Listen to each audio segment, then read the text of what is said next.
Ji, question number 6, which of the following are subspaces of R cube. यहाँ हमें vector space given है R cube, एक vector space है over the field of real numbers, और यहाँ हमें इसके सबसेट्स गिवन है। हमें ये चेक करना है कि ये जो सबसेट्स हैं आर क्यूब के, क्या ये इसके सब स्पेसिस हैं। सबसे पहला सबसेट जो हमें दिया गया है वो है डब्ल्यू इक्वल्स टू। इसमें हमारे पास आर क्यूब के वो वाले एलिमेंट्स आएंगे जिनके कंपोनेंट का अगर हम सम करते हैं एक्स प्लस वाई प्लस सी तो ये इक्वल टू जीरो आ जाता है। ठीक है, अब इस सबसेट को ये चेक करने के लिए क्या ये सबस्पेस है, हम क्या यूज करेंगे, सबस्पेस क्राइटेरिया यूज करेंगे। यानी जब भी हम कोई से दो आर्बिट्ररी एलिमेंट ले सेट डब्ल्यू में से और कोई से दो आर्बिट्ररी स्केलर्स ले फील्ड में से, तो ये जो एलिमेंट बनता है A W one plus B W two, इसको सेट डब्ल्यू में बिलोंग करना चाहिए। अगर ऐसा होगा तो डब्ल्यू क्या बन जाएगा, एक सबस्पेस बन जाएगा आर क्यूब की। ठीक है, आर्बिट्री एलिमेंट्स ले लेते हैं तो डब्ल्यू वन में W one W two W में से, और आर्बिट्री स्केलर्स ले लेते हैं फील्ड में से जो कि हमारे पास सेट ऑफ रियल नंबर है। अब आप देखें डब्ल्यू वन और डब्ल्यू टू, इसको मैं सेट डब्ल्यू में से उठा रही हूँ तो ये इसी टाइप के एलिमेंट्स होंगे। डब्ल्यू वन को ले लेते हैं एक्स वन वाई वन जी वन। ठीक है, और आप देखिए क्योंकि ये डब्ल्यू का एलिमेंट है तो ये इस कंडीशन को सेटिस्फाई करेगा, यानी इन कंपोनेंट का जब हम सम करेंगे तो आपके पास क्या आएगा, जीरो आएगा। X one plus y one plus z one equal to zero. इसी तरह डब्ल्यू टू भी डब्ल्यू का एलिमेंट है तो ये भी इसी टाइप का होगा, डब्ल्यू two equals to x two y two z two. ठीक है, और इनके कंपोनेंट का हम सम करेंगे तो ये भी इक्वल टू क्या आएगा, आपके पास जीरो आएगा। X two plus y two plus z two equal to zero. ठीक है, अब हमें ये देखना है कि ये जो एलिमेंट है A W one plus B W two ये सेट डब्ल्यू में मौजूद हो। चेक करते हैं, ए इंटू डब्ल्यू वन किसके इक्वल है, एक्स वन वाई वन जी वन प्लस डब्ल्यू टू किसके इक्वल है, x two y two z two. ठीक है, अब यहाँ ये ए और बी क्या है, स्केलर्स है। ये स्केलर मल्टीप्लिकेशन किस तरह से होगी, ये जो एलिमेंट है ये हमारे पास बेसिकली आर क्यूब के ही एलिमेंट्स है। आर क्यूब एक वेक्टर स्पेस है, इसमें हमारे पास स्केलर मल्टीप्लिकेशन किस तरह से होती है, ये जो स्केलर है ये हर एक कंपोनेंट के साथ जाके मल्टीप्लाई हो जाएगा। क्या आ जाएगा, a x one A y one A z one, और यहाँ पे भी स्केलर अंदर जाके हर एक एलिमेंट के साथ मल्टीप्लाई होगा। B x two b y two और बी जी टू। ठीक है, अब ये हमारे पास दो एलिमेंट्स का सम आ गया हमारे पास। और सम किस तरह से होगा, आर क्यूब में अगर हमारे पास कोई से दो एलिमेंट लेंगे इसके तो सम किस तरह से करेंगे, फर्स्ट एलिमेंट को आप फर्स्ट में ऐड करेंगे, सेकंड को सेकंड में और थर्ड को थर्ड में ऐड कर देंगे। ये आ जाएगा हमारे पास a x one plus b x two, इसी तरह a y one plus b y two आ जाएगा, और a z one plus b z two आ जाएगा। ठीक है, अब आप देखें कि हमारे पास ये जो एलिमेंट है A W one plus B W two ये इसके इक्वल आ गया, लेकिन ये जो एलिमेंट है ये डब्ल्यू में कब जाएगा, जब ये इस कंडीशन को सेटिस्फाई करेगा, क्योंकि डब्ल्यू के अंदर आर क्यूब के सिर्फ वही एलिमेंट्स आएंगे जो इस कंडीशन को पूरा करेंगे। अब ये एलिमेंट इस सेट का एलिमेंट बन जाएगा अगर ये भी इस कंडीशन को पूरा करेगा। तो हमें क्या चेक करना पड़ेगा कि इसके कंपोनेंट का जो सम है क्या ये इक्वल टू जीरो है। चेक करते हैं, इसके कंपोनेंट का सम क्या आएगा, a x one plus b x two plus a y one plus b y two plus a z one plus b z two. अब हमें ये हम ऐड करते हैं इनको और देखते हैं क्या ये इक्वल टू जीरो आ जाता है। सबसे पहले आप देखें जिनमें ए आ रहा है उनको एक साइड पे कर लें, बी वालों को एक साइड पे कर लें। आपके पास आ जाएगा a x one plus a y one plus a z one, b वालों को एक साइड पे करें, b x two plus b y two plus b z two. ठीक है, अब आप देख सकते हैं इनमें से ए को कॉमन लिया जा सकता है, अंदर क्या आएगा, x one plus y one plus z one. ठीक है, और यहाँ से बी को कॉमन लेने के बाद बाकी आएगा x two plus y two plus z two. ठीक हो गया, अब आप देख सकते हैं कि हमारे पास x one plus y one plus z one equal to zero है, और x two plus y two plus z two ये भी इक्वल टू जीरो है। इसका मतलब ये सारा ये क्या हो गया, जीरो हो गया। हमारे पास क्या आ गया, यहाँ देखिए ए इंटू ये सारी वैल्यू इक्वल टू जीरो है, ये जीरो आ गया, प्लस बी इंटू ये भी हमारे पास इक्वल टू जीरो है तो ये जीरो आ गया, equal to a into zero ये भी zero, plus b into zero ये भी जीरो, यानी इक्वल टू जीरो आ गया। आप देखिए कि हमने इसके कंपोनेंट का सम लिया और ये इक्वल टू क्या आ गया, जीरो। इसका मतलब ये जो एलिमेंट बनेगा A W one plus B W two ये किस में बिलोंग करेगा, डब्ल्यू में बिलोंग करेगा। तो इसका मतलब ये है कि डब्ल्यू क्या बन गई है, सब स्पेस बन गई है आर क्यूब की, क्योंकि हमने आर्बिट्री एलिमेंट्स लिए W one W two W में से, आर्बिट्री स्केलर्स लिए फील्ड में से, तो ये जो एलिमेंट बना A W one plus B W two ये डब्ल्यू में बिलोंग कर गया, इसलिए डब्ल्यू एक सब स्पेस बन गया है आर क्यूब की। ठीक है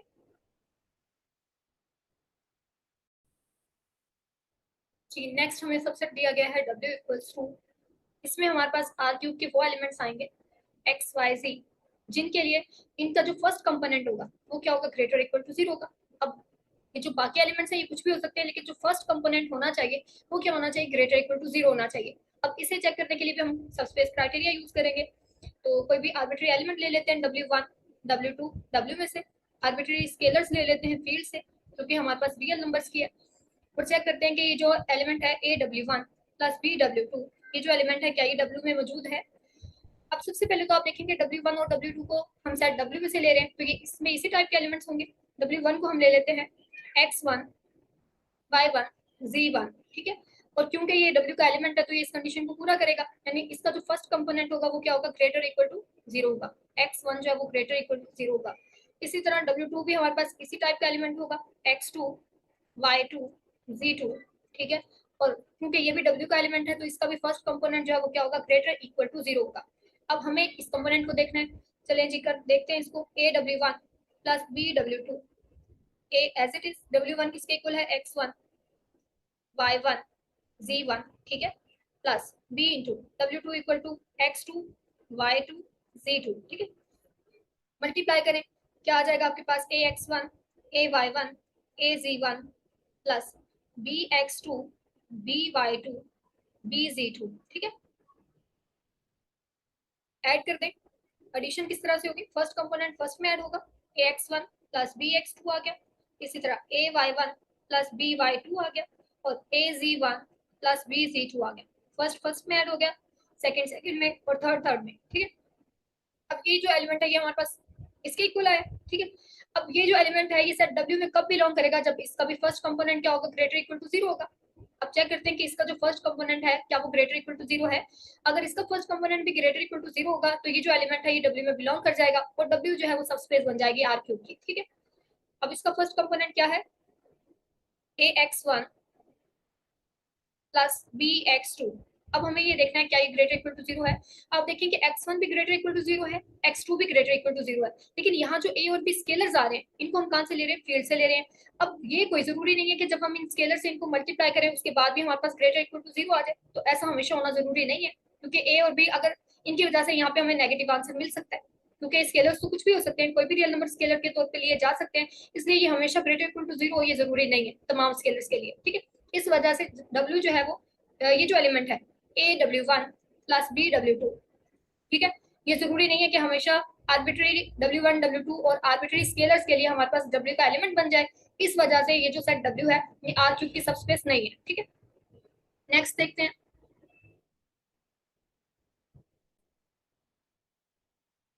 जी, नेक्स्ट सबसेट है, इसमें हमारे पास R³ के वो वाले एलिमेंट्स आएंगे जो इस कंडीशन को पूरा करेंगे, यानी जिनके कंपोनेंट का स्क्वायर लेके हम ऐड करें तो ये लेस इक्वल टू 1 होना चाहिए, x² plus y² plus z² less equal to 1, ठीक है।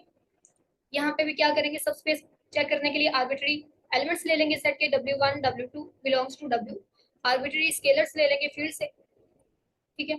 अब W1 को क्योंकि हम W से ले रहे हैं तो ये इसमें इसी टाइप का एलिमेंट होगा। W1 को हम ले लेते हैं X1 Y1 Z1, ठीक है। अब ये क्योंकि W का एलिमेंट है तो ये इस कंडीशन को पूरा करेगा, हमारे पास आ जाएगा X1² plus Y1² plus Z1² less equal to 1। इसी तरह W2 को हम ले लेते हैं X2 Y2 Z2, ठीक है। अब ये भी क्योंकि W का एलिमेंट है तो ये भी इस कंडीशन को पूरा करेगा, हमारे पास आ जाएगा X2² plus Y2² plus Z2² is less equal to 1, ठीक है। अब चेक करते हैं ये जो एलिमेंट है AW1 प्लस BW2, क्या ये जो है वो सेट W में बिलोंग करता है। अगर ये एलिमेंट तमाम आर्बिट्री एलिमेंट्स W1 W2 और आर्बिट्री स्केलर्स के लिए हमारे सेट W में बिलोंग कर जाएगा तो ये क्या बन जाएगी, एक सबस्पेस बन जाएगी। चेक कर लेते हैं इससे, W1 किसके इक्वल है, X1 Y1 Z1 plus W2 X2 Y2 Z2, ठीक है। मल्टीप्लाई करेंगे, मल्टीप्लाई किस तरह से होगा, स्केलर हर एक एलिमेंट के साथ जाके मल्टीप्लाई हो जाएगा।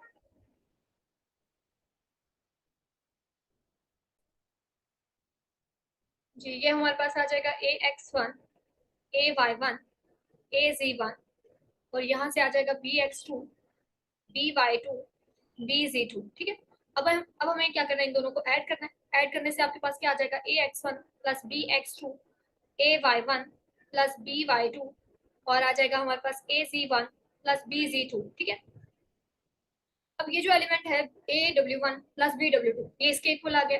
अब ये एलिमेंट हमारे साथ W में कब बिलोंग करेगा, जब ये इस कंडीशन को पूरा करेगा, यानी इसकी कंपोनेंट का अगर हम स्क्वायर लेके ऐड करते हैं तो ये लेस इक्वल टू 1 होना चाहिए। अब चेक करते हैं इसको, कंपोनेंट का स्क्वायर लेके ऐड कर ले, AX1 plus BX2 square plus AY1 plus BY2 square plus AZ1 plus BZ2 square. ठीक है, इसे हमें चेक करना है कि ये लेस इक्वल टू 1 हो।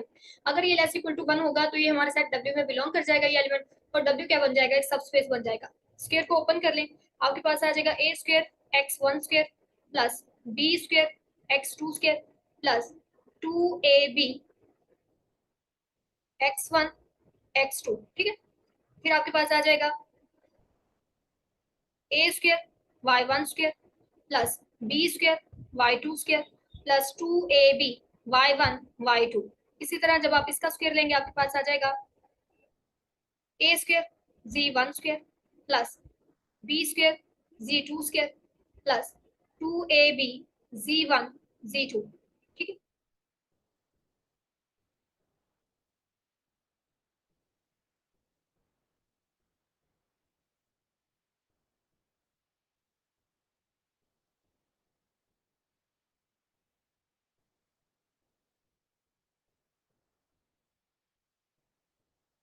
अब आप देखें कि यहाँ ए स्क्वायर आ रहा है, ए स्क्वायर आ रहा है, जहां जहां ए स्क्वायर आ रहा है उसको आप कॉमन ले लें। ए स्क्वायर को अगर हम कॉमन लेंगे तो ए स्क्वायर का यहाँ कंपोनेंट क्या है, X1 स्क्वायर। ठीक है, यहाँ से आप जब कॉमन लेंगे तो आपके पास क्या आएगा, Y1 स्क्वायर। और यहाँ देख रहे हैं Z1 स्क्वायर के साथ भी A स्क्वायर है, तो यहाँ पे आपके साथ पास आ जाएगा Z1 स्क्वायर। ठीक है, उसके बाद B स्क्वायर वाले B स्क्वायर कॉमन ले लें। B स्क्वायर जब आप कॉमन लेंगे तो B स्क्वायर के जो कंपोनेंट्स है वो क्या क्या है, B स्क्वायर आ रहा है X2 स्क्वायर के साथ, X2 स्क्वायर। फिर आप यहाँ देख सकते हैं Y2 स्क्वायर के साथ भी B स्क्वायर आ रहा है, तो ये Y2 स्क्वायर आ जाएगा प्लस। और ये आप देखें कि B स्क्वायर जो है वो Z2 स्क्वायर के साथ भी आ रहा है, तो यहाँ पे Z2 स्क्वायर आ जाएगा प्लस। बाकी आपके पास क्या बचा, बाकी हमारे पास बचा 2AB। आप देखिए 2AB यहाँ पे भी है, 2AB यहाँ भी है और यहाँ पे भी है, 2AB को कॉमन ले लें। अंदर आपके पास क्या आ जाएगा, X1 X2 plus Y1 Y2 plus Z1 Z2। ठीक है, अब देखिए हमें ये पता है कि x1 square plus y1 square plus z1 square ये लेस इक्वल टू 1 है, और x2 square plus y2 square plus z2 square ये लेस इक्वल टू 1 है। लेकिन आप देख रहे हैं इनके साथ स्केलर्स मल्टीप्लाई हो रहे हैं। अब स्केलर मल्टीप्लाई होने के बाद ये जो वैल्यू बनेगी हमें नहीं पता कि ये लेस इक्वल टू 1 होगी हमेशा। हमेशा इसका लेस इक्वल टू 1 होना जरूरी नहीं है, क्योंकि स्केलर्स तो कुछ भी लिए जा सकते हैं, और उस सूरत में जरूरी नहीं है ये वैल्यू हमेशा लेस इक्वल टू 1 बन जाए। उसके अलावा आप देख रहे हैं यहाँ पे 2ab ये भी ऐड हो रहा है, x1 x2 plus y1 y2 plus z1 z2। तो ये जो वैल्यू बनेगी, क्योंकि यहाँ पे हमारे पास स्केलर्स भी आ रहे हैं, तो ये जरूरी नहीं है हमेशा आपके पास क्या आ जाए, लेस इक्वल टू 1 आ जाए। ठीक है, तो इस वजह से ये जो सबसेट है ये भी एक सबस्पेस नहीं बनेगा, क्योंकि ये जो एलिमेंट था AW1 प्लस BW2 इसने इस कंडीशन को सेटिस्फाई नहीं किया, तो इस वजह से ये एक सबस्पेस नहीं बनेगा। W जो है वो एक सबस्पेस नहीं है R क्यूब की। ठीक है, नेक्स्ट सबसेट देखें W इक्वल्स टू, इसमें हमारे पास R क्यूब के वो वाले एलिमेंट्स आएंगे जिनके जो कंपोनेंट्स है वो क्या होंगे, रैशनल नंबर्स होंगे, X Y Z are rationals. आपको पता है कि आर क्यूब के जो हमारे पास के जो एलिमेंट्स हैं उनमें ये जो कंपोनेंट्स है ये सारे के सारे रियल नंबर्स होते हैं, और रियल नंबर में आपको पता है रैशनल नंबर्स भी आते हैं और इरेशनल नंबर्स भी आते हैं। तो हमने आर क्यूब में से वो वाले एलिमेंट्स उठा लिए जिनके कंपोनेंट हमारे पास क्या होंगे, रैशनल नंबर्स होंगे, उनके साथ हमने एक सबसेट बना लिया आर क्यूब का। अब ये देखना कि ये जो सबसेट है क्या ये सबस्पेस है आर क्यूब की, तो उसी तरह हम क्राइटेरिया यूज करेंगे, सबस्पेस क्राइटेरिया। कोई से दो आर्बिट्री एलिमेंट ले लेंगे डब्ल्यू में से, और आर्बिट्री स्केलर्स ले लेंगे फील्ड में से, जो कि हमारे पास सेट ऑफ रियल नंबर है। अब आप देखिए W1 को मैंने W से उठाया है, तो इसमें इसी टाइप के एलिमेंट्स होंगे। W1 इक्वल ले लेते हैं हम X1 Y1 Z1। अब क्योंकि ये W का एलिमेंट है तो इसके जो कंपोनेंट होंगे वो क्या होंगे, रैशनल्स होंगे, X1 Y1 Z1 are rationals. ठीक है, इसी तरह W2 भी कुछ इसी टाइप का एलिमेंट होगा, हमारे पास आ जाएगा X2 Y2 Z2। और यहाँ जो X2 Y2 और जो Z2 है ये सारे के सारे क्या है, रैशनल्स हैं, आर रैशनल्स। ठीक है, अब हमें बात करनी है एलिमेंट AW1 प्लस BW2, इस एलिमेंट के बारे में। अगर ये सेट W में बिलोंग कर गया for any arbitrary W1 W2 and arbitrary scalars AB, ठीक है, तो फिर हमारा सेट क्या बन जाएगा, सबस्पेस बन जाएगा। चेक कर लेते हैं इसको, ये आ जाएगा A W1 किसके इक्वल है, X1 Y1 Z1 plus W2 equals to X2 Y2 Z2, multiply कर लें आपके पास आ जाएगा AX1 AY1 AZ1, और यहाँ पे आपके पास आ जाएगा BX2 BY2 और BZ2। ठीक है, ऐड करेंगे हमारे पास आएगा AX1 प्लस BX2, ठीक है, AY1 प्लस BY2, फिर आ जाएगा AZ1 प्लस BZ2। तो ये जो एलिमेंट है हमारे पास AW1 प्लस BW2, ये इसके इक्वल आ गया। अब ये W का एलिमेंट कब बनेगा, जब ये इस कंडीशन को पूरा करेगा, यानी इसके जो कंपोनेंट्स है वो क्या होंगे, रैशनल्स होंगे। अब देखिए कि इन कंपोनेंट का रैशनल होना जरूरी नहीं है। अगर हम इसको ही चेक कर लें AX1 प्लस BX2, ये जो A और B हैं ये आर्बिट्री स्केलर्स हैं जो कि हम सेट ऑफ रियल नंबर से ले रहे हैं।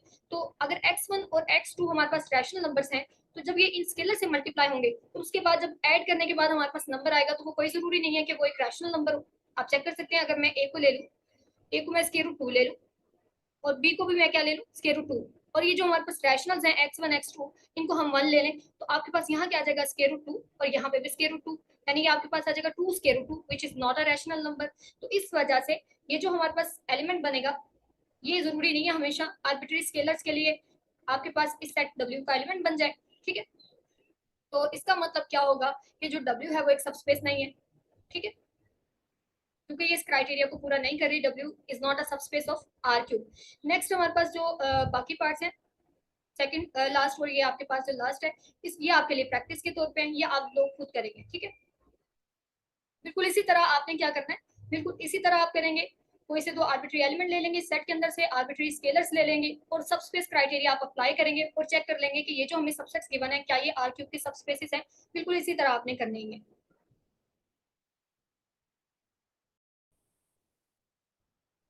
क्वेश्चन नंबर 7, ये बिल्कुल क्वेश्चन नंबर 6 की तरह है। Let V be the vector space of all real valued functions defined on R, state which of the following are subspaces of V। हमें एक वेक्टर स्पेस V गिवन है जिसमें हमारे पास तमाम रियल वैल्यूड फंक्शंस हैं जो पूरे सेट ऑफ रियल नंबर पे डिफाइंड है। हमें ये देखना है कि जो सबसेट्स हमें गिवन है V के, क्या ये इसकी सबस्पेसेस हैं। सबसे पहला सबसेट देखिए जो हमें दिया गया है W, इसमें हमारे पास क्या है, the set of all even functions. इसमें हमारे पास ऐसे फंक्शंस हैं जो कि इवन फंक्शन है। अब देखिए कि जो सेट W है ये हमारे पास वेक्टर स्पेस V का सबसेट है, तो इसके अंदर भी जो हमारे पास फंक्शंस आएंगे वो रियल वैल्यूड होंगे, पूरे सेट ऑफ रियल नंबर पे डिफाइंड होंगे। और दूसरा हमने वो फंक्शंस लिए हैं जो इवन फंक्शन है। तो f क्या है, f is real value, is real valued function defined on r, defined on r, और एक इवन फंक्शन है। जितने भी फंक्शन यहाँ पे हमारे पास W में आएंगे सारे के सारे इवन फंक्शंस होंगे। ठीक है, अब इवन फंक्शन का मतलब क्या है कि अगर हमारे पास कोई फंक्शन f ऑफ x हो और इसमें हम x को माइनस एक्स से रिप्लेस करें लेकिन फंक्शन पे कोई फर्क ना पड़े, ये as it is f of x के ही इक्वल आ जाए, तो ये एक इवन फंक्शन होगा। और इसी तरह अगर हमारे पास f ऑफ x में अगर मैं x को माइनस एक्स से रिप्लेस करूँ और ये माइनस f ऑफ x के इक्वल आ जाए तो उस सूरत में ये एक ऑड फंक्शन होता है। अब हमारा क्योंकि इवन फंक्शंस हैं ये सारे के सारे, तो इसका मतलब जब हम x को माइनस एक्स से रिप्लेस करेंगे तो ये फंक्शन f ऑफ x के ही इक्वल आ जाएंगे। ठीक है, तो ये हमने सेट ले लिया तमाम इवन फंक्शंस का। अब हमें ये देखना है क्या ये क्या ये सबस्पेस है वेक्टर स्पेस V की। उसके लिए क्या करेंगे, सबस्पेस क्राइटेरिया यूज करेंगे, आर्बिट्ररी फंक्शंस एलिमेंट्स ले लेंगे सेट W के, और क्योंकि ये हमारे पास फंक्शंस है इसमें तो हम फंक्शंस ले लेते हैं एफ जी जो कि सेट W से लिए हैं हमने, और आर्बिट्ररी स्केलर्स ले लेते हैं फील्ड से जो कि हमारे पास सेट ऑफ रियल नंबर है। अब देखना ये है कि ये जो फंक्शन बनेगा ए एफ प्लस बी जी, क्या ये सेट W का एलिमेंट होगा। अगर ये सेट W का एलिमेंट होगा तो हमारा सेट W क्या बन जाएगा, सबस्पेस बन जाएगा V की। ठीक है, अब ये हमें चेक करना है। सबसे पहले तो आप देख सकते हैं कि हमने f और g फंक्शंस को W से उठाया, तो इसका मतलब f भी रियल वैल्यूड है। ठीक है, रियल वैल्यूड है, पूरे सेट ऑफ रियल नंबर पे डिफाइंड है, और एक इवन फंक्शन है। इसका मतलब f ऑफ माइनस एक्स किसके इक्वल होगा, f ऑफ x के इक्वल होगा। इसी तरह g को भी हमने W से उठाया तो g भी एक रियल वैल्यूड फंक्शन होगा, पूरे सेट ऑफ रियल नंबर पे डिफाइंड होगा और एक इवन फंक्शन होगा, यानी g ऑफ माइनस एक्स भी किसके इक्वल होगा, g ऑफ x के इक्वल होगा। अब हमें बात करनी है इस फंक्शन की। सबसे पहले तो आप देखेंगे f भी रियल वैल्यूड है, g भी रियल वैल्यूड है, तो इस अगर हम f को किसी स्केलर से मल्टीप्लाई कर देते हैं, अगर f रियल वैल्यूड है, पूरे सेट ऑफ रियल नंबर पे डिफाइंड है, तो अगर हम इसे किसी स्केलर से मल्टीप्लाई कर देते हैं, ये भी एक रियल नंबर है, तो मल्टीप्लाई करने के बाद भी ये एक रियल वैल्यूड फंक्शन रहेगा और ये पूरे सेट ऑफ रियल नंबर पे डिफाइंड रहेगा। इसी तरह जी भी एक रियल वैल्यूड फंक्शन है, पूरे सेट ऑफ रियल नंबर पे डिफाइंड है, तो अगर हम इसे किसी स्केलर यानी कि रियल नंबर से यहाँ पे मल्टीप्लाई कर देते हैं, क्योंकि स्केलर हम रियल नंबर ले रहे हैं, अगर मल्टीप्लाई कर देते हैं तो भी ये एक रियल वैल्यूड फंक्शन ही रहेगा और पूरे सेट ऑफ रियल नंबर पे डिफाइंड रहेगा। अगर ये भी पूरे सेट ऑफ रियल नंबर पे डिफाइंड है फंक्शन, और ये जो फंक्शन है ये भी पूरे सेट ऑफ रियल नंबर पे डिफाइंड है, तो इसका मतलब इनका सम भी पूरे सेट ऑफ रियल नंबर पे डिफाइंड होगा। यानी ए एफ प्लस बी जी जो फंक्शन बनेगा ये हमारे पास रियल वैल्यूड होगा और पूरे सेट ऑफ रियल नंबर पे डिफाइंड होगा। अब सिर्फ आपको ये चेक करना पड़ेगा ये जो फंक्शन है ये इस सेट डब्ल्यू का एलिमेंट कब बन जाएगा, ये फंक्शन इस सेट के अंदर कब बिलोंग करेगा, जब ये एक इवन फंक्शन होगा। सिर्फ आखिरी एक कंडीशन हमें जो चेक करनी है इस फंक्शन के लिए वो ये देखना पड़ेगा क्या ये एक इवन फंक्शन है। अगर ये इवन फंक्शन हुआ तो ये जो फंक्शन हमारा है ए एफ प्लस बी जी ये इस सेट डब्ल्यू का एलिमेंट बन जाएगा और डब्ल्यू क्या बन जाएगा, एक सबस्पेस बन जाएगा। ठीक है, अब चेक कर लेते हैं ए एफ प्लस बी जी हम क्या करेंगे, माइनस एक्स से रिप्लेस करेंगे। इस फंक्शन में x को माइनस एक्स से रिप्लेस करना है और चेक करेंगे कि हमारे पास किसके इक्वल आ जाए, a f plus b g of x. अगर ऐसा होगा तो फिर ये फंक्शन भी इवन हो जाएगा। ठीक है, ये आ जाएगा हमारे पास a f of minus x plus b g of minus x. ये क्या आ जाएगा आपके पास, a of o a into f of minus x plus b into g of minus x. ठीक है, अब इसे हम किस तरह आपको पता है कि एफ ऑफ माइनस एक्स किसके इक्वल है, एफ ऑफ एक्स के इक्वल है। ये आ जाएगा a into f of x plus b. G of minus x किसके इक्वल है, ये हमारे पास जी ऑफ एक्स के इक्वल है, तो यहाँ पे हमारे पास जी ऑफ एक्स आ जाएगा। इसको अगेन हम किस तरह से लिख सकते हैं, ए इंटू एफ प्लस बी जी, ठीक है, ऑफ एक्स। इसको हम इस तरह से लिख सकते हैं। आप देखेंगे इस फंक्शन ए प्लस बी जी में हमने एक्स को माइनस एक्स से रिप्लेस किया और अगेन ये हमारे पास इसी फंक्शन के इक्वल आ गया a f plus b g of x. इसका मतलब ये जो फंक्शन बनेगा ये भी एक इवन फंक्शन होगा और अगर ये इवन फंक्शन है तो फिर हमारे साथ डब्ल्यू में बिलोंग करेगा। तो क्योंकि हमने आर्बिट्री एलिमेंट्स लिए थे सेट डब्ल्यू के और आर्बिट्री स्केलर लेके हमने चेक किया और ये एलिमेंट हमारे साथ डब्ल्यू का डब्ल्यू में बिलोंग कर गया, इसका मतलब डब्ल्यू क्या है, एक सबस्पेस है। ठीक है, वेक्टर स्पेस की सबस्पेस प्रूव हो चुका है डब्ल्यू। नेक्स्ट देखते हैं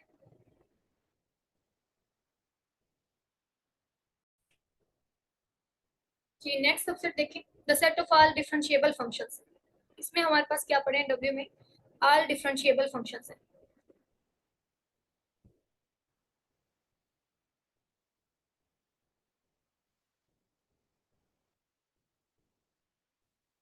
आप देखेंगे जो वेक्टर स्पेस वी थी इसके अंदर हमारे पास तमाम रियल वैल्यूड फंक्शंस थे जो सेट जो क्या थे, डिफाइंड थे पूरे सेट ऑफ रियल नंबर पे। लेकिन ये जो हमें इसका सबसेट दिया गया है इसमें हमारे पास सिर्फ वो रियल वैल्यूड फंक्शंस आएंगे जो पूरे सेट ऑफ रियल नंबर पे डिफाइंड है और डिफरेंशिएबल है, इसलिए ये एक सबसेट बनेगा वेक्टर स्पेस वी का। इसे हमें चेक करना है क्या ये इसकी सबस्पेस है, तो इसमें हमारे पास फंक्शंस आ जाएंगे जो कि डिफरेंशिएबल है। F is differentiable. ठीक है, अब सब स्पेस प्रूव करने के लिए सब स्पेस क्राइटेरिया हमें यूज करना है। कोई से दो आर्बिट्री एलिमेंट ले लेंगे सेट डब्ल्यू के और इसके जो एलिमेंट्स है वो हमारे पास फंक्शंस है, तो हम ले लेते हैं कोई से दो फंक्शंस इस सेट में से। एफ जी बिलोंग्स टू डब्ल्यू। आर्बिट्री स्केलर्स ले लेते हैं फील्ड से जो कि रियल नंबर्स की है। अब आप देखिए एफ भी डब्ल्यू का एलिमेंट है, यानी कि ये जो फंक्शन है ये भी हमने डब्ल्यू से लिया और जी भी। इसके अंदर हमारे पास क्या पड़े हैं, डिफरेंशिएबल फंक्शंस पड़े हैं और दूसरे के जितने भी फंक्शंस होंगे ये रियल वैल्यूड होंगे और पूरे सेट ऑफ रियल नंबर पे डिफाइंड होंगे। अब हमें देखना है कि ये जो फंक्शन बनेगा ए एफ प्लस बी जी, ठीक है, ये जो है वो सेट डब्ल्यू का एलिमेंट है या नहीं। अगर ये सेट डब्ल्यू का एलिमेंट होगा तो हमारा सेट डब्ल्यू वेक्टर स्पेस का की सब स्पेस बन जाएगा। ठीक है, अब देखिए सबसे पहले आप देख सकते हैं कि हमारे पास जैसे हमने पीछे डिस्कस किया कि एफ भी रियल वैल्यूड है पूरे सेट ऑफ रियल नंबर पे डिफाइंड है, जी भी रियल वैल्यूड है पूरे सेट ऑफ रियल नंबर पे डिफाइंड है। अगर हम फंक्शन एफ को किसी स्केलर से मल्टीप्लाई कर देते हैं और ये स्केलर भी क्योंकि एक रियल नंबर है तो रियल नंबर से मल्टीप्लाई करने के बाद भी ये जो फंक्शन बनेगा एक रियल वैल्यूड फंक्शन होगा और पूरे सेट ऑफ रियल नंबर पे डिफाइंड होगा। इसी तरह ये जो बीजी फंक्शन है ये भी इसको भी हमने रियल नंबर से मल्टीप्लाई किया है तो मल्टीप्लाई करने के बाद भी एक रियल वैल्यूड फंक्शन ही रहेगा और पूरे सेट ऑफ रियल नंबर पे डिफाइंड होगा। इसी तरह इनका सम भी एक रियल वैल्यूड फंक्शन होगा और पूरे सेट ऑफ रियल नंबर पे डिफाइंड होगा।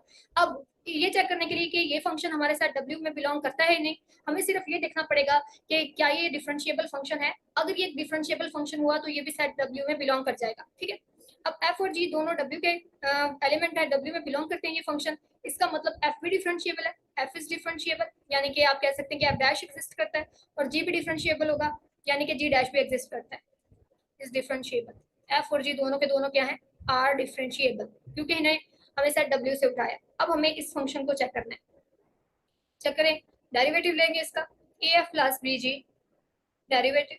आप देखिए कि डेरिवेटिव अगर हमारे पास आ जाता है, डेरिवेटिव का क्या रूल है कि जब हम दो फंक्शंस के सम पे डेरिवेटिव को अप्लाई करते हैं तो हमारे पास क्या आ जाता है, डेरिवेटिव का सम आ जाता है। यानी कि दोनों फंक्शंस के डेरिवेटिव का सम आ जाएगा, आपके पास क्या आ जाएगा, a f dash plus b g dash. ठीक है, उसके बाद आप देख सकते हैं कि डेरिवेटिव जो होती है वो लीनियर प्रॉपर्टी होती है, स्केलर जो है वो बाहर चला जाएगा, फंक्शन का डेरिवेटिव आ जाएगा, प्लस इसी तरह ये स्केलर भी बाहर चला जाएगा, फंक्शन का डेरिवेटिव आ जाएगा। ये देखिए हमारे पास एफ डैश भी डिफरेंशिएबल है, जी डैश भी डिफरेंशिएबल है, इनका जो सम है ये भी डिफरेंशिएबल रहेगा आपके पास। तो ये जो फंक्शन था ए एफ प्लस बी जी, ये हमारे पास क्या है, ये एक डिफरेंशिएबल फंक्शन बन गया है। अगर ये एक डिफरेंशिएबल फंक्शन है तो ये सेट डब्ल्यू में हमेशा बिलोंग करेगा for arbitrary function f g and arbitrary scalars a b. ठीक है, तो इसका मतलब डब्ल्यू भी एक सब स्पेस है वेक्टर स्पेस वी की। ठीक है, अब नेक्स्ट देखते हैं। नेक्स्ट जो सेट हमें दिया गया है द सेट डब्ल्यू, ठीक है, इक्वल्स टू एफ, और इसमें हमारे पास ऐसे फंक्शंस आएंगे जिनके लिए एफ ऑफ एक्स किसके इक्वल होगा, k into f of minus x, where k belongs to R, और जो के है ये फिक्स्ड है।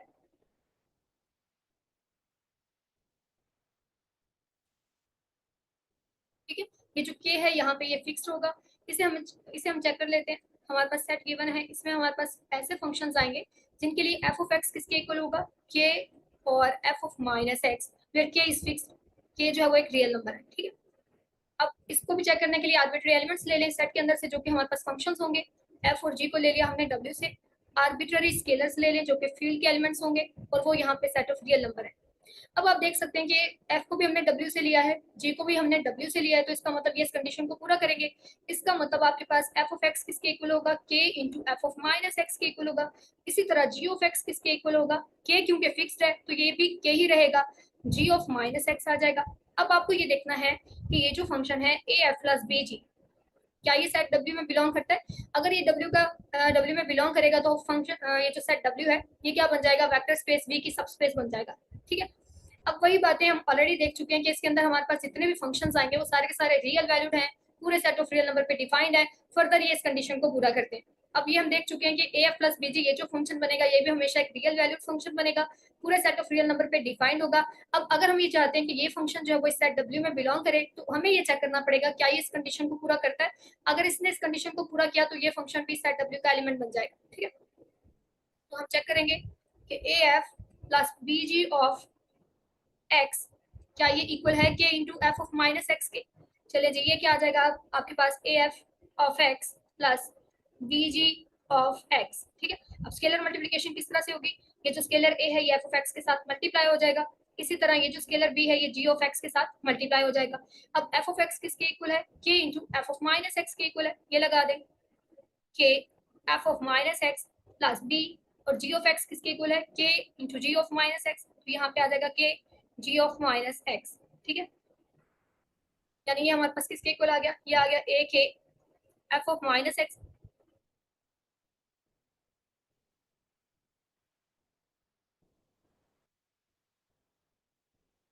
जी ये हमारे पास आ गया है ए के को स्टार्ट में लिख सकते हैं आप, के ए क्योंकि ये स्केलर्स हैं, और ये भी एक रियल नंबर है, ये भी रियल नंबर है, और सेट ऑफ रियल नंबर हमारे पास फील्ड है। फील्ड है तो नॉन जीरो एलिमेंट के साथ ये अंडर मल्टीप्लिकेशन एक अबिलियन ग्रुप है, यानी कम्यूटेटिव ला होल्ड करता है सेट ऑफ रियल नंबर में। तो आप इसको के ए भी लिख सकते हैं, ना लिखना चाहें तो एज इट इज भी रहने दें, कोई मसला नहीं है। ये आ जाएगा एफ ऑफ माइनस एक्स, फिर plus k b g of minus x. आप देख सकते हैं यहाँ से के को कॉमन लिया जा सकता है, के को कॉमन ले लेंगे, अगर क्या आएगा आपके पास a f minus x plus b g of minus x. ठीक है, इसको हम क्या लिख सकते हैं, के a f plus b g of minus x. तो आप देखें कि हमने कंसीडर किया था a f plus b g of x को, और ये हमारे पास इक्वल आ गया है k a f plus b g of minus x के, यानी ये भी इस कंडीशन को पूरा कर रहा है, और के यहाँ पे फिक्स्ड ही है। तो ये हमारे पास हमारे इस फंक्शन ने ए एफ प्लस बी जी, ये जो फंक्शन बना इसने इस कंडीशन को पूरा किया। इसका मतलब ये फंक्शन हमारे साथ डब्ल्यू का एक एलिमेंट है, इसमें बिलोंग करता है। और हमने फंक्शन जो लिए थे एफ और जी आर्बिट्ररी फंक्शन से, ए और बी आर्बिट्ररी स्केलर से। इसका मतलब जब भी हम कोई से भी आर्बिट्ररी फंक्शन उठाएंगे ये हमेशा इस कंडीशन को पूरा करेंगे। तो सेट डब्ल्यू क्या बन गया, सब स्पेस बन गया वेक्टर स्पेस वी की। ठीक है, आगे चलते हैं जी। नेक्स्ट देखें, नेक्स्ट जो हमें सेट दिया गया है द सेट डब्ल्यू equals to f belongs to v. इसमें हमारे पास वी के वो फंक्शंस आएंगे जिनका अगर हम इंटीग्रल है 0 to 1, एफ वो किसके इक्वल होगा, 0 के इक्वल होगा। इसको हमें सब स्पेस देखना है तो हम क्या करेंगे, आर्बिट्ररी फंक्शंस ले लेंगे सेट डब्ल्यू के। ठीक है, और आर्बिट्ररी स्केलर्स ले लेंगे फील्ड के।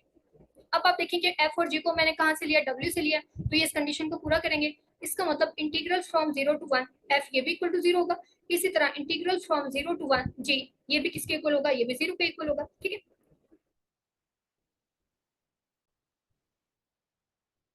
जी, दोनों फंक्शंस को हमने W से उठाया था, इस वजह से ये इस कंडीशन को पूरा करेंगे। इनका जब हम इंटीग्रल लेंगे 0 to 1 F of x d x, ये भी 0 होगा, और इसी तरह जी का इंटीग्रल भी 0 से 1 क्या होगा, 0 होगा। अब हमें देखना है कि इन आर्बिट्री फंक्शंस एफ और जी और आर्बिट्री स्केलर ए बी के लिए ये जो फंक्शन बनता है ए एफ प्लस बी जी, क्या ये सेट W में बिलोंग करता है, चेक कर लेते हैं। अगर ये फंक्शन जो है ये इस सेट W में कब बिलोंग करेगा, जब ये भी इस कंडीशन को पूरा करेगा। यानी अगर हम इसका इंटीग्रल लेते हैं 0 to 1, अगर ये इक्वल टू 0 आ गया तो ये फंक्शन भी सेट W का एलिमेंट बन जाएगा। चेक कर लेते हैं 0 to 1, ठीक है, ये इंटीग्रल हम चेक कर लेते हैं। ये आ जाएगा हमारे पास 0 to 1 ए, क्या आ जाएगा यहाँ पे, a f of x plus b g of x, ठीक है, डी एक्स। फर्दर ये हमारे पास आएगा 0 to 1, और ये मल्टीप्लीकेशन किस तरह से होगी, ये जो ए है ये एफ ऑफ एक्स के साथ मल्टीप्लाई हो जाएगा, प्लस ये स्केलर बी जो है वो जी ऑफ एक्स के साथ मल्टीप्लाई हो जाएगा, डी एक्स। अब आपको पता है कि जो हमारे पास इंटीग्रल होता है ये लीनियर जो है वो प्रॉपर्टी रखता है, ये लीनियर है फंक्शन, सॉरी, जो इंटीग्रल होता है ये लीनियर होता है। यानी कि जब आप इसको अप्लाई करेंगे तो ये स्केलर को बाहर निकाल देगा और दोनों फंक्शन के साथ अप्लाई हो जाएगा। हमारे पास आ जाएगा ए इंटू 0 to 1, ये हमारे पास आ जाएगा f of x d x. इसी तरह ये स्केलर बी को बाहर निकाल देगा। इसको हम दो स्टेप में कर लेते हैं।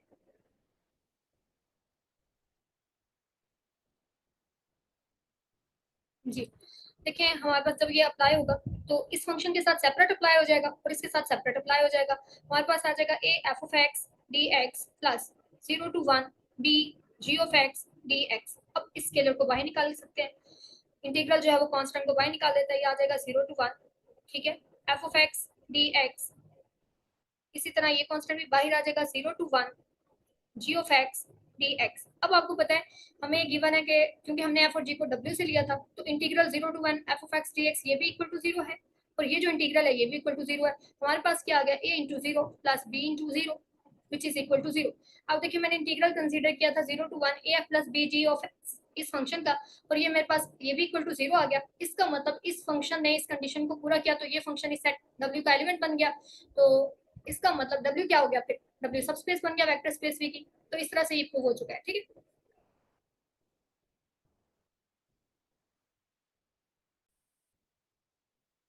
नेक्स्ट है question number 8। Let V be a vector space of all real polynomials of degree less equal to n.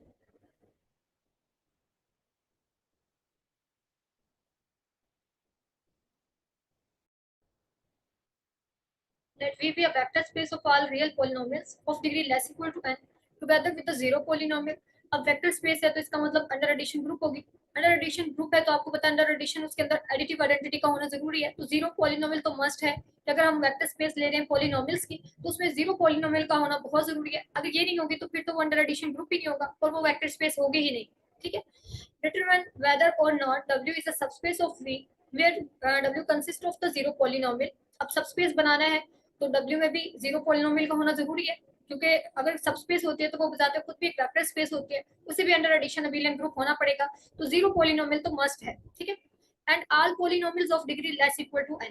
अब सबसे पहले जो हमें W को लेना है with integral coefficients and of degree less equal to n, यानी हमारे पास जो सेट W है इसके अंदर हमारे पास जीरो पॉलिनोमियल आएगी और वो तमाम पॉलिनोमियल्स आ जाएगी जिनके जो कोफिशिएंट्स होंगे वो इंटीग्रल कोफिशिएंट्स होंगे और डिग्री क्या होगी, लेस इक्वल टू n, ठीक है। ऑल पॉलिनोमियल्स, इसमें हमारे पास तमाम पॉलिनोमियल आ जाएंगे, ऑल पॉलिनोमियल्स, ठीक है, with integral coefficients, with integral coefficients coefficients और degree less equal to n, ठीक है।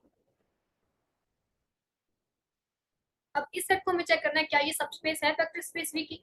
क्राइटेरिया हमारा वही रहेगा, सबस्पेस क्राइटेरिया यूज करेंगे और चेक करेंगे।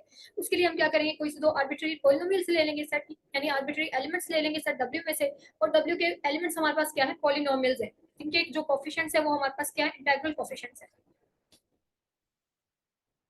चलिए आर्बिट्ररी पॉलिनोमियल्स ले लेते हैं, P1 ऑफ x और P2 ऑफ x W में से ले लेते हैं, और आर्बिट्ररी स्केलर्स ले लेते हैं जो कि हमारे पास क्या है, स्केलर हमारे पास फील्ड में से आएंगे और फील्ड हमारे पास यहाँ पे क्या है, रियल नंबर की फील्ड है, क्योंकि वेक्टर स्पेस हमारे पास है उसमें जो कोफिशिएंट्स है वो रियल कोफिशिएंट्स है। आप देखिए let v be a vector space of all real polynomials, तो हमारी जो फील्ड है वो सेट ऑफ रियल नंबर है, तो स्केलर्स हम ले लेंगे फील्ड से, ठीक है। अब हमें ये चेक करना है ये जो एलिमेंट बनेगा ए p1 of x plus b p2 of x, क्या ये सेट W में मौजूद है? अगर ये एलिमेंट इस सेट W में मौजूद होगा, यानी ये जो पॉलिनोमियल बनेगी अगर ये सेट W में मौजूद हुई तो सेट W क्या बन जाएगा? इस वेक्टर स्पेस V की सब स्पेस बन जाएगा। ठीक है, सबसे पहले आप देखेंगे P1 और P2 को मैंने सेट W से उठाया, तो ये मेरे पास पॉलिनोमियल होंगे जिनकी डिग्री क्या होगी? लेस इक्वल टू n होगी, और इनके जो कोफिशिएंट्स होंगे वो इंटीग्रल कोफिशिएंट्स होंगे। तो हम P1 को ले लेते हैं, P1 of x equal to a0 plus a1 of x plus a2 of x, ठीक है, plus up to so on plus an of x। ठीक है, इसी तरह P2 को हम ले सकते हैं, P2 of x equal to b0 plus b1 of x plus b2 of x plus up to so on bn of x।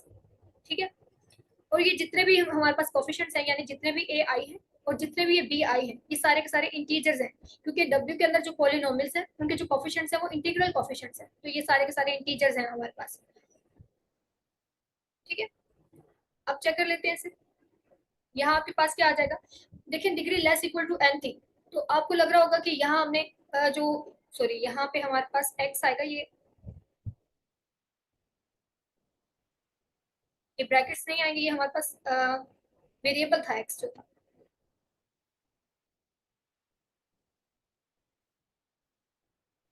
यानी a1x plus a2x square plus up to so on plus an इस तरह से हमारे पास आएगा b1x plus b2x square plus up to so on plus bnxn। तो इसमें हमारे पास तमाम पॉलिनोमियल्स हैं जिनकी डिग्री क्या है? Less equal to n। अब आपको लग रहा होगा कि मैंने तो दोनों डिग्री n की ही ली है, लेकिन देखें यहाँ जो कोफिशिएंट्स है वो इंटीग्रल कोफिशिएंट्स है। जब आप देखें अगर a1 a2 इन सबको अगर आप जीरो कर देते हैं तो आपके पास ये कांस्टेंट पॉलिनोमियल रह जाएगी। ठीक है, उसके बाद अगर आप क्या करते हैं, a0 a1 को रख लेते हैं नॉन जीरो, बाकी सबको जीरो कर देते हैं, तो आपको डिग्री 1 की पॉलिनोमियल मिल जाएगी। यानी कोफिशिएंट चेंज करने से हमें तमाम पॉलिनोमियल्स मिल जाएंगे सेट के अंदर जिनकी डिग्री क्या होगी? Less equal to n। यानी जिनकी डिग्री n से लेस होगी वो पॉलिनोमियल्स आएंगे इसमें, और जिनकी डिग्री जो है वो इक्वल होगी n, वो सारी की सारी पॉलिनोमियल्स इसमें आ जाएंगी, और जिनके जो कोफिशिएंट्स होंगे वो क्या होंगे? इंटीग्रल कोफिशिएंट्स होंगे। ठीक है, तो इसके अंदर n से लेस डिग्री वाली पॉलिनोमियल्स भी हैं और इक्वल टू n वाली पॉलिनोमियल्स भी हैं, तमाम पॉलिनोमियल्स इस सेट के अंदर पड़ी हुई हैं। ठीक है, अब हमें इसको चेक करना है, ये आ जाएगा a into p1 of x की वैल्यू लगा दें a0 plus a1x plus a2x square plus up to so on plus anxn। इसी तरह प्लस p2 ऑफ x की वैल्यू लगाएंगे तो b0 plus b1x plus b2x square plus up to so on plus bnxn। ठीक है, अब देखिए जब ये अंदर मल्टीप्लाई करेंगे तो ये a जो है वो सबके साथ जाके मल्टीप्लाई हो जाएगा, a0 plus a1x plus a2x square plus up to so on plus anxn। इसी तरह हमारे पास आ जाएगा b0 x b0 x, sorry यहाँ पे x नहीं था, b0 आ जाएगा, फिर हमारे पास आएगा plus b1x plus b2x square plus up to so on plus bnxn। अब आप देखें, हमें ये देखना है कि ये जो पॉलिनोमियल बनेगी क्या ये सेट W में मौजूद है? ये सेट W में मौजूद नहीं है। क्यों मौजूद नहीं है? आप देखें कि a और b क्या थे? स्केलर से, जो हमने कहाँ से लिए थे? सेट ऑफ रियल नंबर से लिए थे। अब ये जो जब यहाँ कोफिशिएंट बने हैं, ये जो हमारे पास नई पॉलिनोमियल आएगी, आप इसको कंबाइन करके लिख लें, यानी आप क्या करें, ये जो कांस्टेंट टर्म्स हैं इनको सेपरेट लिख लें। आपके पास आएगा a0 प्लस b0, ठीक है, कांस्टेंट में ये आएगा, फिर जिनमें x कॉमन आ रहा है पहले आप उनको अलग करके लिख लें। हमारे पास आ जाएगा a1 प्लस b1, ये x आ जाएगा, फिर हमारे पास आएगा a2 plus b2 x square plus up to so on, ये हमारे पास आ जाएगा an प्लस bbn xn। तो ये हमारे पास ये जो पॉलिनोमियल है ये इसके इक्वल आ गई। अब आप देख सकते हैं कि ये जो पॉलिनोमियल है इसके जो कोफिशिएंट्स है, चेक करें जरा, ये सेट के अंदर W के अंदर ये पॉलिनोमियल कब जाएगी? जब जो इसके कोफिशिएंट्स होंगे वो इंटीग्रल कोफिशिएंट्स होंगे, क्योंकि W के अंदर तो वही पॉलिनोमियल्स पड़ी हैं जिनके कोफिशिएंट्स जो है वो इंटीग्रल है, इंटीजर्स हैं। अब देखिए कि a0 प्लस b0 इसका इंटीजर होना जरूरी नहीं है, क्योंकि हमें ये पता है कि a0 और b0 तो इंटीजर्स हैं, लेकिन जब हम इनको a और b से मल्टीप्लाई करेंगे तो जो हमारे पास वैल्यू बनेगी वो जरूरी नहीं है कि एक इंटीजर हो, क्योंकि a जो है वो कोई भी आर्बिट्ररी रियल नंबर है, इसको जब हम इंटीजर से मल्टीप्लाई करेंगे तो जरूरी नहीं है कि हमें एक इंटीजर मिल जाए। तो इन कोफिशिएंट्स का जो है वो इंटीजर होना जरूरी नहीं है, जबकि हम स्केलर जो है वो आर्बिट्ररी स्केलर्स ले रहे हैं, आर्बिट्ररी रियल नंबर्स के साथ जब ये मल्टीप्लाई होंगे इंटीजर्स, तो जरूरी नहीं है कि कोफिशिएंट हमें इंटीजर मिले। तो इस वजह से ये जो पॉलिनोमियल बनेगी ये सेट के अंदर बिलोंग नहीं करेगी। इस सेट के अंदर सिर्फ वही पॉलिनोमियल्स आएंगे जिनके कोफिशिएंट्स होंगे वो इंटीजर्स होंगे, और यहाँ हमें कोफिशिएंट जो वो इंटीजर नहीं मिल रहे इन जनरल। तो इस वजह से ये जो W है ये एक सबस्पेस नहीं है, क्योंकि हमारे पास ये जो एलिमेंट है सेट के अंदर बिलोंग नहीं कर रहा, तो W जो है वो सबस्पेस नहीं होगी। ठीक है,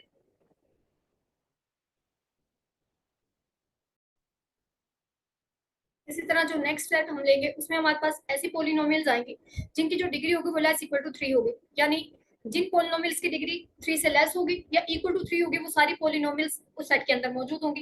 यानी डब्ल्यू के अंदर मौजूद हैं तमाम polynomials, all polynomials, all polynomials of degree less equal to 3। ठीक है, अब इस सेट को हमें चेक करना है क्या ये एक सबस्पेस है वेक्टर स्पेस की।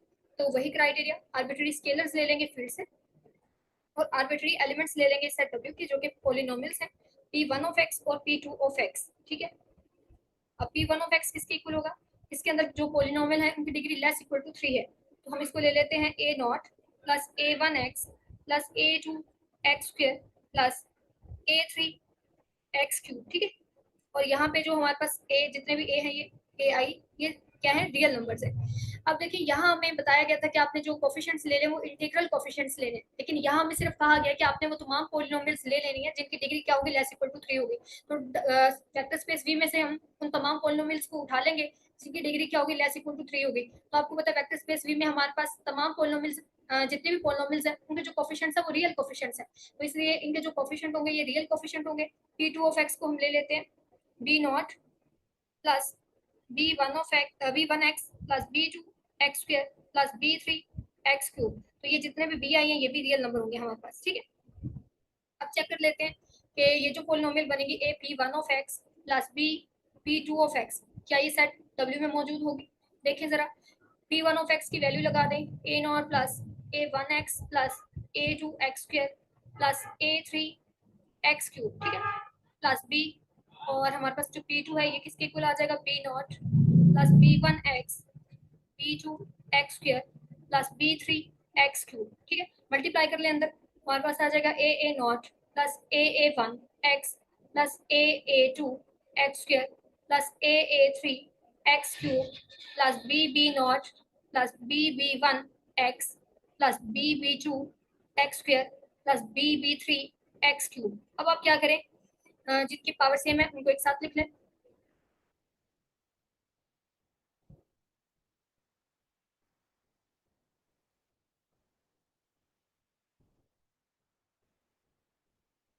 आ जाएगा ए नॉट प्लस कांस्टेंट को एक साथ लिख लेंगे हम बी नॉट। ठीक है, फिर हमारे पास आ जाएगा A1 plus B1x plus A2 plus B2 x square plus A3 B3 और यहाँ आ जाएगा x क्यूब। ठीक है, अब आप देखिए कि इनके जो कोफिशिएंट्स हैं ये रियल कोफिशिएंट्स हैं, क्योंकि a भी रियल नंबर है, b भी रियल नंबर है, और जितने भी a आई या b आई थे ये सारे के सारे रियल नंबर थे। तो रियल नंबर का प्रोडक्ट भी रियल नंबर और उनका सम भी रियल नंबर होगा, तो ये रियल कोफिशिएंट्स है और डिग्री इनकी लेस इक्वल टू 3 है।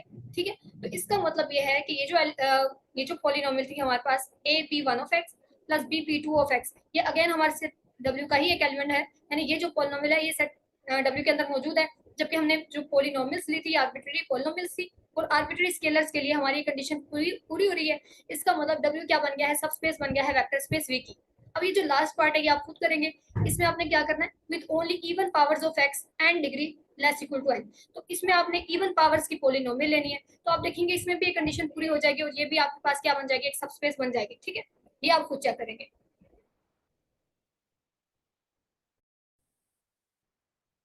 Question number 9.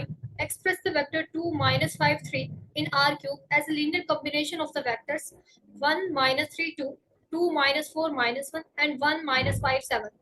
हमें एक वेक्टर गिवन है जो कि R क्यूब में से, ठीक है, R क्यूब का एक वेक्टर गिवन है, हमें इस वेक्टर को इन वेक्टर्स के लीनियर कॉम्बिनेशन में लिखना है।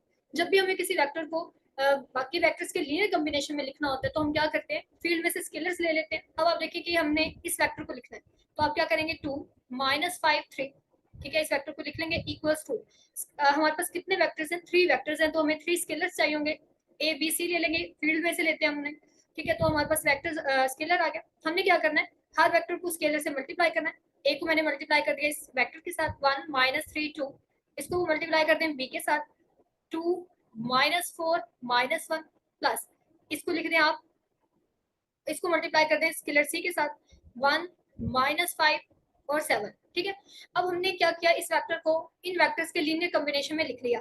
हमें क्या करना होगा, हमें इन स्केलर्स की क्या करनी है, वैल्यू फाइंड करनी है। अगर इन स्केलर की हमें वैल्यू मिल जाती है तो इसका मतलब है इस वेक्टर को हम इन वेक्टर्स के लीनियर कॉम्बिनेशन में लिख सकते हैं। और अगर हमें इन स्केलर्स की कोई वैल्यू नहीं मिलती तो इसका मतलब है ये वेक्टर इन वेक्टर के लीनियर कॉम्बिनेशन में नहीं लिखा जा सकता। चलें जी देखते हैं कि इनकी हमें वैल्यूज मिलती हैं या फिर नहीं मिलती। ठीक है, 2 -5 3 एज इट इज, स्केलर को मल्टीप्लाई कर दें। आर क्यूब के अंदर स्केलर मल्टीप्लिकेशन किस तरह से होती है कि ये जो स्केलर होगा ये अंदर तमाम एलिमेंट के साथ जाके मल्टीप्लाई हो जाएगा। ए को जब आप 1 से मल्टीप्लाई करेंगे ए आ जाएगा, -3 से मल्टीप्लाई करेंगे -3 ए आ जाएगा, और फिर आपके पास क्या आ जाएगा 2a। ठीक है, इसी तरह ये स्केलर के अंदर जाके मल्टीप्लाई होगा, 2b आ जाएगा, -4b और -b आ जाएगा प्लस, फिर हमारे पास आ जाएगा c -5c और 7c। ठीक है, अब आप देख सकते हैं कि यहाँ हमारे पास ये ऐड हो रहे हैं एलिमेंट्स, ऐड कर लें, ऐड करेंगे तो आपके पास ये आर क्यूब के एलिमेंट्स है, किस तरह से ऐड होंगे, फर्स्ट एलिमेंट फर्स्ट में ऐड होगा, ठीक है, सेकंड सेकंड में ऐड होगा, थर्ड थर्ड में ऐड होगा। तो जब हम ऐड करेंगे तो ए, फर्स्ट एलिमेंट इसका ए है, इसका आपके पास क्या है 2b और इसका आपके पास क्या है c, तो ये आ जाएगा। फिर सेकंड एलिमेंट यहाँ क्या है -3 है, यहाँ क्या है -4b और यहाँ क्या है -5c। ठीक है, थर्ड एलिमेंट इसका क्या है 2a, इसका थर्ड एलिमेंट क्या है -b और इसका थर्ड एलिमेंट है 7c। ठीक है, तो यहाँ हमारे पास क्या पड़ा है 2 -5 और 3। अब आप देखें कि ये हमारे पास ये भी आर क्यूब का एक एलिमेंट और ये भी, और ये दोनों इक्वल हैं। इक्वल कब होते हैं, जब फर्स्ट एलिमेंट फर्स्ट के इक्वल होगा, सेकंड सेकंड के इक्वल होगा और थर्ड थर्ड के इक्वल होगा। तो हमारे पास 3 इक्वेशंस बन जाएंगी, फर्स्ट एलिमेंट इसका फर्स्ट एलिमेंट के इक्वल, a + 2b + c = 0। ठीक है, सॉरी 0 नहीं है बल्कि यहाँ हमारे पास क्या मौजूद है 2, तो ये 2 आ जाएगा। नेक्स्ट हमारे पास -3a -4b -5c = -5 आ जाएगा। नेक्स्ट 2a -b + 7c ये इक्वल आ जाएगा हमारे पास 3। ठीक है, तो ये 3 इक्वेशंस आ गई हैं हमारे पास। इन तीनों इक्वेशंस को हमें सॉल्व करना है और ये जो हमारे पास स्केलर्स हैं a b और c इनकी हमें वैल्यू फाइंड करनी है। अब आपकी मर्जी है कि आप इन इक्वेशंस को किस तरह से सॉल्व करके इन स्केलर्स की वैल्यू फाइंड करते हैं। तो आप इन इक्वेशंस को डायरेक्टली आपस में सॉल्व करके भी इनकी वैल्यू फाइंड कर सकते हैं, और या अगर आप इस तरह से नहीं करना चाहते तो आप देख सकते हैं कि ये हमारे पास लीनियर इक्वेशंस है, और लीनियर इक्वेशंस को सॉल्व करने का मेथड जो वो चैप्टर 4 में हम देख चुके हैं। हम इसको Gauss elimination method, Gauss Jordan method से भी सॉल्व कर सकते हैं, तो हम इसको करेंगे गॉस जॉर्डन मेथड से। ठीक है, आप डायरेक्टली इन इक्वेशंस को आपस में सॉल्व करके भी देख सकते हैं। तो इस तरह से आ जाएगा ये सिस्टम हमारे पास, क्या आ जाएगा, कोफिशिएंट्स लिखने होते हैं हमने, ये आ जाएगा 1, बी का कोफिशिएंट 2, सी का कोफिशिएंट 1। ठीक है, पहले हम जो हमारे स्केलर्स हैं इनके कोफिशिएंट लिख लेते हैं। अब जब हम इनको as system of linear equation ले रहे हैं तो ये ए बी सी हमारे पास अननोन है, इनकी वैल्यू हमें फाइंड करनी है। तो इनके कोफिशिएंट्स को लिख लेंगे, तो ए का कोफिशिएंट 1 आ गया, बी का कोफिशिएंट 2 आ गया, सी का कोफिशिएंट क्या आ गया 1। ठीक है, और यहाँ पे इक्वल की साइड पे जो एलिमेंट्स हैं इनको हम यहाँ पे लिख लेंगे 2। ठीक है, नेक्स्ट हमारे पास -3 कोफिशिएंट है, 4 बी का -4 कोफिशिएंट है, सी का, ठीक है, सी का हमारे पास जो कोफिशिएंट है वो -5 है, ये -5 आ जाएगा। फिर हमारे पास क्या आएगा 2, फिर आएगा -1 और फिर क्या आ गया आपके पास 7, 2 -1 7, और यहाँ हमारे पास राइट साइड पे क्या पड़ा था -5 और 3। अब हम इसे सॉल्व कर लेते हैं using Gauss Jordan method. Gauss Jordan method के लिए क्या करेंगे, ये जो हमारे पास नॉन जीरो एंट्री है यहाँ पे इसके नीचे क्या बनाएंगे आप 0 बनाएंगे। 0 बनाने के लिए आप क्या करेंगे, यहाँ पे R2 + 3R1 कर देंगे, और इसी तरह यहाँ 0 बनाने के लिए हमें क्या ऑपरेशन करना पड़ेगा, R3 - 2R1 ये हमें करना पड़ेगा। आपके पास क्या आ जाएगा, first row as it is 1 2 1। ठीक है, ये एज इट इज, यहाँ पे जब आप इसको +3 से मल्टीप्लाई करके ऐड करेंगे ये 0 हो जाएगा। हमने +3 से मल्टीप्लाई किया तो ये 6, 6 - 4 ये 2 आ जाएगा, +3 से मल्टीप्लाई करेंगे तो यहाँ 3 - 5 ये -2 आ जाएगा, 3 से मल्टीप्लाई किया तो ये 6, 6 - 5 ये 1 आ गया। नीचे देखें, जब इसको -2 से मल्टीप्लाई करके इसमें ऐड करेंगे इस रो को, -2 + 2 ये 0, -4 हो जाएगा यहाँ से -2 से मल्टीप्लाई करने की वजह से, -4 और -1 ये -5 आ जाएगा। नेक्स्ट हमारे पास क्या आ जाएगा, ठीक है, हमने इसको मल्टीप्लाई किया -2 के साथ, तो ये -2 और 7 ये क्या आ जाएगा +5 आ जाएगा आपके पास। ठीक है, और यहाँ क्या आएगा आपके पास -4 + 3 ये -1 आ जाएगा।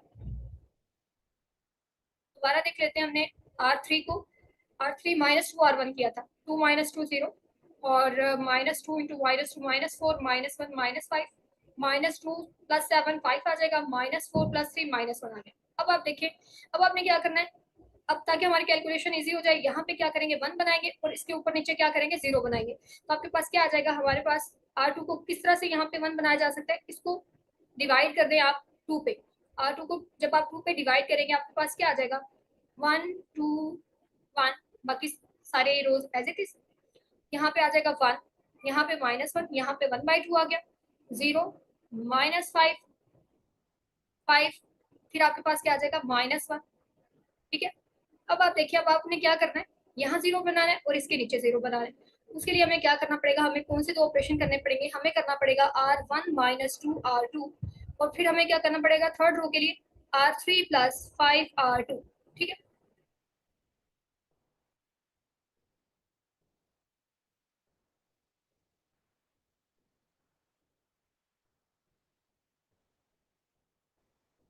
जी क्या आ जाएगा हमारे पास, R1 -2 R2 करना है, हमने R2 को -2 से मल्टीप्लाई करना है, ये 1 आ जाएगा। जब हम इसको -2 से मल्टीप्लाई करेंगे, -2 + 2 ये 0 हो जाएगा, -2 से मल्टीप्लाई करने से ये +2 हो जाएगा, +2 और +1 ये 3 हो गया, और यहाँ -2 से जब आप मल्टीप्लाई करेंगे तो ये -1 हो जाएगा, 2 -1 ये 1 आ जाएगा आपके पास। Second row as it is 0 1, ठीक है, 0 1 -1, और आपके पास क्या आ गया 1/2। अब थर्ड रो में हमने क्या करना है R3 + 5 R2, तो जब आप ये करेंगे आपके पास यहाँ 0 आ गया, यहाँ 0 आ जाएगा, फिर यहाँ क्या आएगा -5 + 5, ये भी 0 हो जाएगा, और यहाँ आपके पास क्या आएगा 5/2 -1, 5/2 -1 आपके पास क्या आ जाएगा 3/2 आ जाएगा, तो यहाँ आपके पास क्या आ गया 3/2। आप देखिए हुआ क्या है, हम ये हमारे पास कोफिशिएंट जो थे, ये ए का कोफिशिएंट है, यानी जो पहला कोफिशिएंट है तीनों रोज में ये ए का है, दूसरा कोफिशिएंट हमारे पास बी का है, और तीसरा कोफिशिएंट किसका है सी का। अब आप देखें कि हमारी ये जो थर्ड रो है ये पूरी की पूरी कोफिशिएंट वाइज 0 हो गई है, लेकिन यहाँ जो आपके पास है जो राइट साइड है ये आपके पास नॉन जीरो आ रही है। जब आपके पास इस तरह से होता है तो इसका मतलब इस सिस्टम का कोई सोल्यूशन नहीं है, क्योंकि वेरिएबल तो आपके पास यहाँ से जो है वो वैनिश हो गया, लेकिन उसकी वैल्यू आपको यहाँ पे नजर आ रही है। ठीक है, राइट साइड पे अगर आपके पास इस तरह से वैल्यू बच जाती है और तमाम अननोन्स की वैल्यू यहाँ इस तरह से 0 हो जाती है, तो इसका मतलब ये होगा कि हमारे पास इस सिस्टम का सोल्यूशन एग्जिस्ट नहीं करता। ठीक है, अगर ये भी 0 हो जाता फिर कोई मसला नहीं था, फिर आपके पास इस सिस्टम के इनफाइनाइटली मैनी सोल्यूशन होते। तो अब आपने देखा कि हम इन कांस्टेंट ए बी सी की वैल्यू फाइंड नहीं कर सकते, इसका मतलब ये जो वेक्टर हमें दिया गया था 2 -5 3, इनको इसको हम इन वेक्टर्स के लीनियर कॉम्बिनेशन में नहीं लिख सकते। ठीक है, तो जब भी आपको इस तरह से कोई वेक्टर दे दिया जाता है तो वो जरूरी नहीं है कि जो वेक्टर हमें दिए गए उनके लीनियर कॉम्बिनेशन में लिखा जा सके। हमें क्या करना होता है, इन स्केलर्स की वैल्यू फाइंड करनी होती है। अगर आपको इन स्केलर की वैल्यू मिल जाती है तो इसका मतलब आप इस वेक्टर को इन वेक्टर्स के लीनियर कॉम्बिनेशन में लिख सकते हैं, और अगर आपको कोई वैल्यू नहीं मिलती, जैसे अभी हमें इन स्केलर्स की वैल्यू जो है वो नहीं मिली, जब नहीं मिलेगी तो फिर इसका मतलब होगा कि आप इस वेक्टर को इन वेक्टर के लीनियर कॉम्बिनेशन में नहीं लिख सकते। ठीक है, चलें जी नेक्स्ट देखते हैं। Okay, question number 10. For what value of k will the vector 1 -2k in R cube be a linear combination of the vectors 3 0 -2 and 2 -1 -1? अब इसको भी बिल्कुल हम इसी तरह करेंगे जैसे हमने क्वेश्चन नंबर 9 को किया था। हमने इस वेक्टर को इन वेक्टर्स के लीनियर कॉम्बिनेशन में लिखना है, और हमने देखना है कि k की किस वैल्यू के लिए ये जो वेक्टर है ये इन वेक्टर्स के लीनियर कॉम्बिनेशन में लिखा जा सकता है। चलें जी लिख लेते हैं इस वेक्टर को 1 -2k। ठीक है, लीनियर कॉम्बिनेशन में लिखने के लिए हमें क्या चाहिए होंगे, स्केलर्स चाहिए होंगे। ए और बी स्केलर्स ले लेते हैं, इसको मल्टीप्लाई करेंगे 3 0 -2, प्लस कर देंगे इसको इस वेक्टर के साथ बी से मल्टीप्लाई करने के बाद 2 -1 -5 आ जाएगा। ठीक है, अब आप देख लें ये क्या आ जाएगा, ये 1 -2k एज इट इज। ठीक है, यहाँ पे स्केलर मल्टीप्लाई हो जाएगा अंदर जाके, ये क्या आ जाएगा 3 0 -2a, और यहाँ हमारे पास क्या आ जाएगा 2b -b -5b। ठीक है, यहाँ पे क्या हो जाएगा, ये ऐड हो जाएंगे 1 -2k, ऐड होके क्या होगा, फर्स्ट एलिमेंट फर्स्ट में ऐड होगा, क्या आ जाएगा 3a + 2b, 0 -b -2a -5b। ठीक है, यानी 1 -2k इक्वल आ गया हमारे पास 3a + 2b -b और -2a -5b। अब ये दोनों एलिमेंट इक्वल हैं, और इक्वल कब होंगे, आर क्यूब में अगर हमारे पास कोई से दो एलिमेंट इस तरह से इक्वल हो तो वो कब इक्वल होते हैं, जब उनके कंपोनेंट इक्वल होते हैं, यानी फर्स्ट एलिमेंट फर्स्ट के इक्वल, सेकंड सेकंड के, थर्ड थर्ड के। तो यहाँ से हमारे पास तीन इक्वेशंस बन जाएंगी। फर्स्ट एलिमेंट आपके पास है 3a प्लस 2b इक्वल टू 1। नेक्स्ट आपके पास आ जाएगा minus b equal to minus 2, और लास्ट में हमारे पास क्या आएगा minus 2a minus 5b equals to k। अब हमें क्या करना है, हमें k की वैल्यू फाइंड करनी है। आप देखेंगे अगर मैं इसको इक्वेशन नंबर 1 करूँ, इसको इक्वेशन नंबर 2 और इसे इक्वेशन नंबर 3 कह दें, तो 2 से हमें b की वैल्यू मिल रही है, इक्वेशन नंबर 2 से हमें क्या मिल रहा है b की वैल्यू। तो b इक्वल्स टू यहाँ से क्या आ जाएगा, माइनस माइनस से कैंसिल, b की वैल्यू क्या मिली 2। अब ये जो b की वैल्यू मिली है इसको हम क्या कर सकते हैं, इक्वेशन नंबर 1 में पुट कर सकते हैं, वहां से हमें a की वैल्यू मिल जाएगी। जब a और b दोनों की वैल्यू मिल जाएगी तो उसको यहाँ पुट करेंगे और k की वैल्यू निकाल लेंगे। Put this value in equation number 1, आपके पास क्या आ जाएगा 3a प्लस 2, b की वैल्यू क्या है 2, ये आ जाएगी equals to 1। 3a plus 2 into 2 ये 4 हो जाएगा, 4 इक्वल्स टू 1। हमारे पास क्या आएगा 3a इक्वल्स टू 4, दूसरी साइड पे जाके माइनस होगा, 1 माइनस 4 होगा, माइनस 3 आ जाएगा। a की वैल्यू क्या मिली आपको -1। ठीक है, इन दोनों वैल्यूज को उठाएं क्वेश्चन नंबर 3 में पुट कर दें। क्वेश्चन नंबर 3 में जब आप पुट करेंगे a और b की वैल्यू, आपके पास क्या आएगा -2 इंटू a की वैल्यू है -1 माइनस 5b इंटू b की वैल्यू है 2 इक्वल्स टू हमारे पास क्या आ जाएगा k। ठीक है, तो ये माइनस माइनस प्लस 2 हो गया, -5, 5 को जब आप 2 से मल्टीप्लाई करेंगे तो आपके पास क्या आएगा 10 आ जाएगा। ठीक है, -10 इक्वल टू के। अब 2 -10 ये -8 आ गया, -8 इक्वल्स टू के, यानी के की जो वैल्यू आपको मिलेगी वो क्या मिलेगी के इक्वल्स टू -8। अगर यानी कि यहाँ पे के -8 हो जाता है तो फिर जो वेक्टर बनेगा वो इन वेक्टर्स के लीनियर कॉम्बिनेशन में लिखा जा सकेगा। ठीक है, चलें जी, हमें के की वैल्यू फाइंड करनी थी जो हमें मिल चुकी है, के इक्वल्स टू -8। नेक्स्ट है question number 11, let u and w be the subspaces of R cube defined by u equal to x, order triplet आएंगे इसमें हमारे पास x y z, और ये किस तरह के इनके जो कंपोनेंट्स होंगे उनमें क्या रिलेशन है कि x equal to y equal to z, यानी ये सारे कंपोनेंट जो है वो सेम होंगे, इक्वल होंगे। और जो w सबस्पेस है उसमें हमारे पास किस टाइप के एलिमेंट्स आएंगे, फर्स्ट जो कंपोनेंट होगा वो हमेशा जीरो होगा, वाई जी। अब वाई जी कोई से भी रियल नंबर हो सकते हैं, लेकिन फर्स्ट कंपोनेंट हमेशा क्या होगा जीरो होगा। हमें ये शो करना है कि आर क्यूब जो है वो इन दोनों सबस्पेसेस का क्या है डायरेक्ट सम है। अब डायरेक्ट सम के लिए हमें जो क्या देखना पड़ता है, तब हमारे पास जो वेक्टर स्पेस है वो अपनी सबस्पेसेस का डायरेक्ट सम होती है। अगर आप क्या करें, अब आर क्यूब के बारे में बात कर लेते हैं। आर क्यूब जो है वो यू और डब्ल्यू का डायरेक्ट सम कब होगा, जब आप यू प्लस डब्ल्यू करें। अगर आप u प्लस डब्ल्यू करें तो आपके पास क्या आए आर क्यूब आए, और जब आप इन दोनों सबस्पेसेस की इंटरसेक्शन लें तो उसमें सिर्फ और सिर्फ एडिटिव आइडेंटिटी ही आए। ठीक है, अगर ये दोनों कंडीशंस पूरे हो जाते हैं तो इसका मतलब क्या है आर क्यूब डायरेक्ट सम बन जाएगा इन दोनों सबस्पेसेस का। तो फर्स्टली हम क्या शो करेंगे कि आर क्यूब इक्वल है यू प्लस डब्ल्यू के, और उसके बाद हम शो करेंगे कि यू और वी की यू और डब्ल्यू की इंटरसेक्शन में सिर्फ और सिर्फ एडिटिव आइडेंटिटी ही कॉमन है। ठीक है, ये प्रूव करने के लिए कि आर क्यूब इक्वल है यू प्लस डब्ल्यू के, हम क्या शो करेंगे, हम क्या क्राइटेरिया यूज करेंगे। आप देखेंगे आर क्यूब भी हमारे पास एक सेट है और यू प्लस डब्ल्यू भी एक सेट है। अगर दो सेट को हमें इक्वल करना हो तो बाजुकात हम एक क्राइटेरिया यूज करते हैं कि अगर ए और बी कोई से दो सेट है तो हम शो करते हैं कि ए कंटेंट इन बी, और फिर शो करते हैं बी कंटेंट इन ए। जब ये दोनों कंडीशंस पूरी हो जाती हैं तो इन दोनों से हमें क्या रिजल्ट मिलता है कि इसका मतलब ये है कि ए और बी इक्वल है, क्योंकि अगर ए बी में कंटेन करता है बी ए में कंटेन करता है, इसका मतलब ये दोनों एक्जैक्टली सेम है। ठीक है, तो हम ये क्राइटेरिया यूज करेंगे। एक दफा हम शो करेंगे कि आर क्यूब कंटेन करता है यू प्लस डब्ल्यू में, और फिर हम देखेंगे कि यू प्लस डब्ल्यू कंटेन करता है आर क्यूब में। दोनों से हमारे पास क्या आ जाएगा r cube equal to u plus डब्ल्यू। ठीक है, अब आर क्यूब को हम शो कर रहे हैं फर्स्टली कि ये कंटेन करता है यू प्लस डब्ल्यू में। अगर आर क्यूब को कंटेन करना है यू प्लस डब्ल्यू में, इसका मतलब जब हम आर क्यूब का कोई भी आर्बिट्री एलिमेंट उठाएंगे तो वो इस सेट के अंदर मौजूद होगा। चलें जी, कोई भी आर्बिट्री एलिमेंट ले लेते हैं सेट आर क्यूब का। ठीक है, एक्स वाई जी, इसका कोई भी आर्बिट्री एलिमेंट ले लिया हमने आर क्यूब में से। अब हम ये शो करेंगे कि ये जो एलिमेंट है ये इस सेट के अंदर मौजूद है। इस सेट के अंदर ये किस तरह से मौजूद होगा, हम इस एलिमेंट को शो कर देंगे कि ये इन दोनों सबस्पेसेस के जो एलिमेंट्स हैं उनके सम में लिखा जा सकता है, यानी u प्लस डब्ल्यू का ये एलिमेंट बन जाएगा उस सूरत में। अब इसको किस तरह से लिख सकते हैं, ये जो हमने आर्बिट्री एलिमेंट उठाया आर क्यूब का एक्स वाई जी, इसको हम लिख सकते हैं।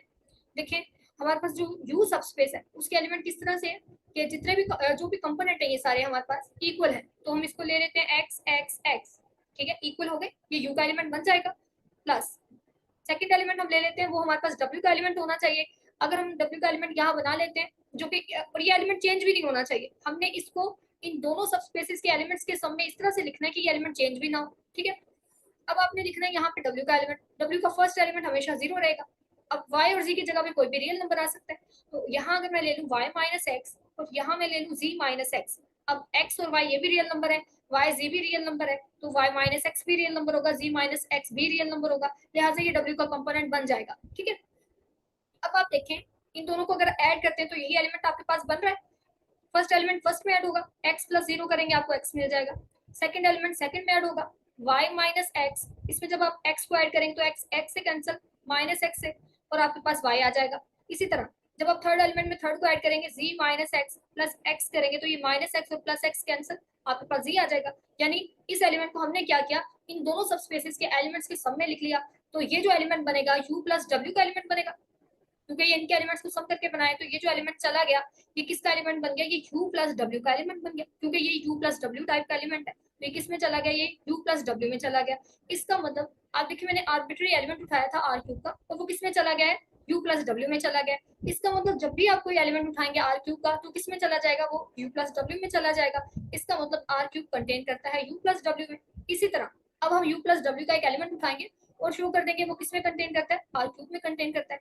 आप लेट कर लें कि u प्लस w, ठीक है, ये हमने एक एलिमेंट उठाया इस सेट का, ये u प्लस w, इसका हमने एक एलिमेंट उठा लिया। अब ये एलिमेंट हमारे पास इन दोनों के u और w के एलिमेंट से मिलके बनेगा, ये किस तरह का होगा, u प्लस w। इसको हम ले सकते हैं u के, तो u के अंदर जितने भी एलिमेंट्स आएंगे उनके कंपोनेंट सेम होंगे, तो आप इसको ले लें x x x, ठीक है,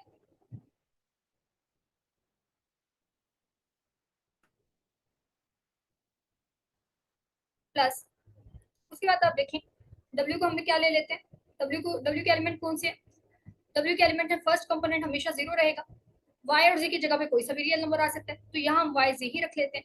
तो ये आप देखेंगे आपके पास क्या आ जाएगा, जब आप इसको ऐड करेंगे, ऐड करने के बाद आपके पास क्या आएगा, हमारे पास आ जाएगा x प्लस जीरो करेंगे तो x आया, x plus y second element second में ऐड हो जाएगा तो x प्लस वाई आ जाएगा, और थर्ड एलिमेंट थर्ड में ऐड होगा तो ये x प्लस जी आ जाएगा। अब आप देख रहे हैं कि ये एक रियल नंबर है x प्लस, ये जितने भी हमारे पास x y z हम यूज करें सारे के सारे रियल नंबर है, इनका सम भी रियल नंबर होगा, ये भी एक रियल नंबर है और ये भी एक रियल नंबर है। यानी ये जो एलिमेंट बना ये भी किसका बन गया, ये आर क्यूब का एलिमेंट बन गया, क्योंकि आर क्यूब में हमारे पास जितने भी एलिमेंट्स होते हैं वो किस टाइप के होते हैं, आर क्यूब के जो एलिमेंट्स होते हैं वो एक्स वाई सी और ट्रिपलेट्स होते हैं, और ये जितने भी एलिमेंट्स होते हैं ये सारे के सारे रियल नंबर होते हैं। तो आप देखेंगे हमारे पास आर क्यूब का ही एक एलिमेंट बन गया। तो हमने क्या किया था, हमने जो है u प्लस डब्ल्यू, ये जो सेट है इसका एक आर्बिट्ररी एलिमेंट उठाया और देखिए ये कहाँ चला गया, ये आर क्यूब में चला गया। इसका मतलब ये है कि ये जो सेट है ये इसमें कंटेन करता है, क्योंकि जब भी आप इसका कोई एलिमेंट उठा रहे हैं वो किधर चला गया, वो आर क्यूब में चला गया। इसका मतलब ये है कि u प्लस डब्ल्यू जो सेट है वो किसमें कंटेन करता है, आर क्यूब में कंटेन करता है।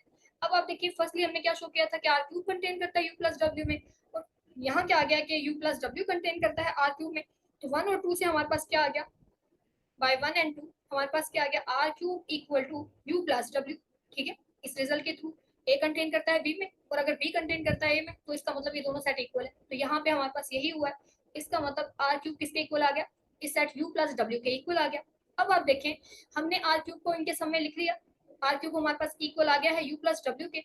अब हमें ये शो करना है कि ये जो हमारी सब स्पेसिस थी आर क्यूब की, इनके इंटरसेक्शन में सिर्फ और सिर्फ जीरो कॉमन है। अब ये हमें देखना है, ठीक है।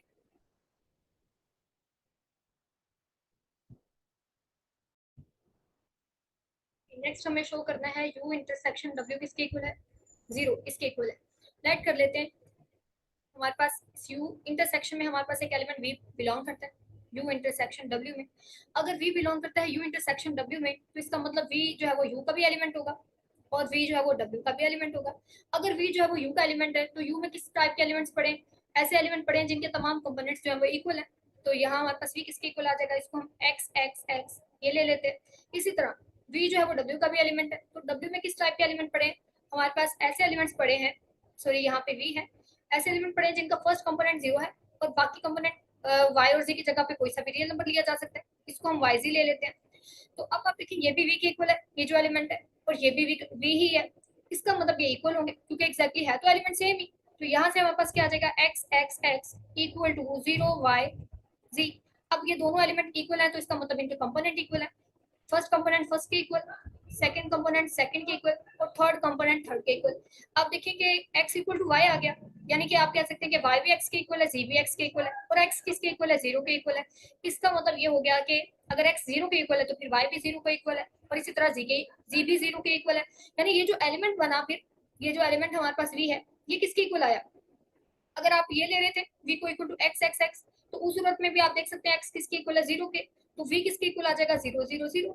और अगर आप v को 0 y z इस तरह से लेते हैं तो फिर भी उस सूरत में आप देख सकते हैं फर्स्ट कंपोनेंट तो हमेशा 0 रहेगा, y और z की वैल्यू भी हमारे पास क्या आई है, 0 0 0, या नहीं। इसका क्या मतलब हुआ कि अगर इनके इंटरसेक्शन में कोई एलिमेंट आ सकता है तो वो सिर्फ और सिर्फ कौन सा एलिमेंट हो सकता है, वो 0 एलिमेंट हो सकता है। तो इस वजह से हमारे पास इनके इंटरसेक्शन में क्या आएगा, सिर्फ और सिर्फ 0 ही कॉमन आएगा। ठीक है, इसको आप यहाँ पे, क्योंकि हम आर क्यूब में बात कर रहे हैं तो आप इस 0 की बजाय आप इसको क्या ले सकते हैं, आप इसको 0 0 0 ये ले सकते हैं। तो हमारे आप देखें हमने शो कर दिया कि u प्लस डब्ल्यू जो है वो इक्वल टू आर क्यूब है, और हमने ये भी शो कर दिया कि u इंटरसेक्शन v में सिर्फ और सिर्फ एडिटिव आइडेंटिटी ही कॉमन है। तो ये हमारे पास एडिटिव आइडेंटिटी है। ये दोनों बातें जब पूरी हो जाती हैं तो इसका मतलब है आर क्यूब जो है वो इन सब स्पेसिस का क्या है, डायरेक्ट सम है। तो ये प्रूव हो चुका है। ठीक है,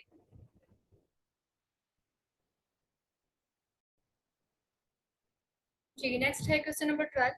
show that the following sets of vectors generate r cube. हमें देखना है कि ये जो हमें सेट्स गिवन है क्या ये आर क्यूब को जनरेट कर रहे हैं। ठीक है,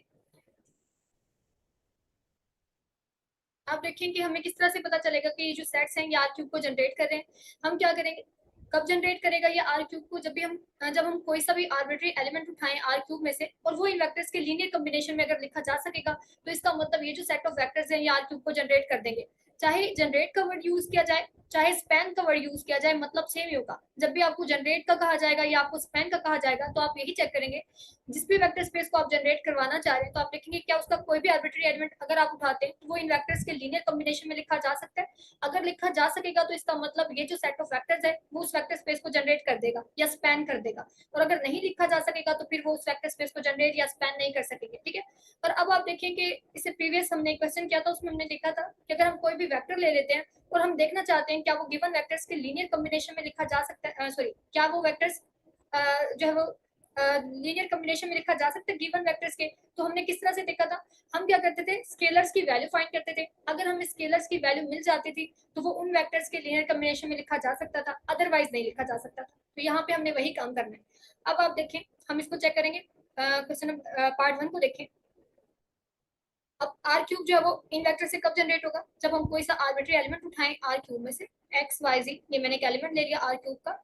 अब मुझे ये चेक करना है कि जब भी मैं कोई भी आर्बिट्री एलिमेंट उठाती हूँ आर क्यूब का क्या वो इन वेक्टर्स के लीनियर कॉम्बिनेशन में लिखा जा सकता है। चलें जी चेक कर लेते हैं। एक्स वाई जी ऑलरेडी डिस्कस कर चुके हैं कि अगर हमें देखना हो कोई वेक्टर गिवन वेक्टर्स के लीनियर कॉम्बिनेशन में लिखा जा सकता है या नहीं, तो हम क्या करते हैं, हम स्केलर्स के साथ इन वेक्टर्स को मल्टीप्लाई करके ऐड कर लेते हैं।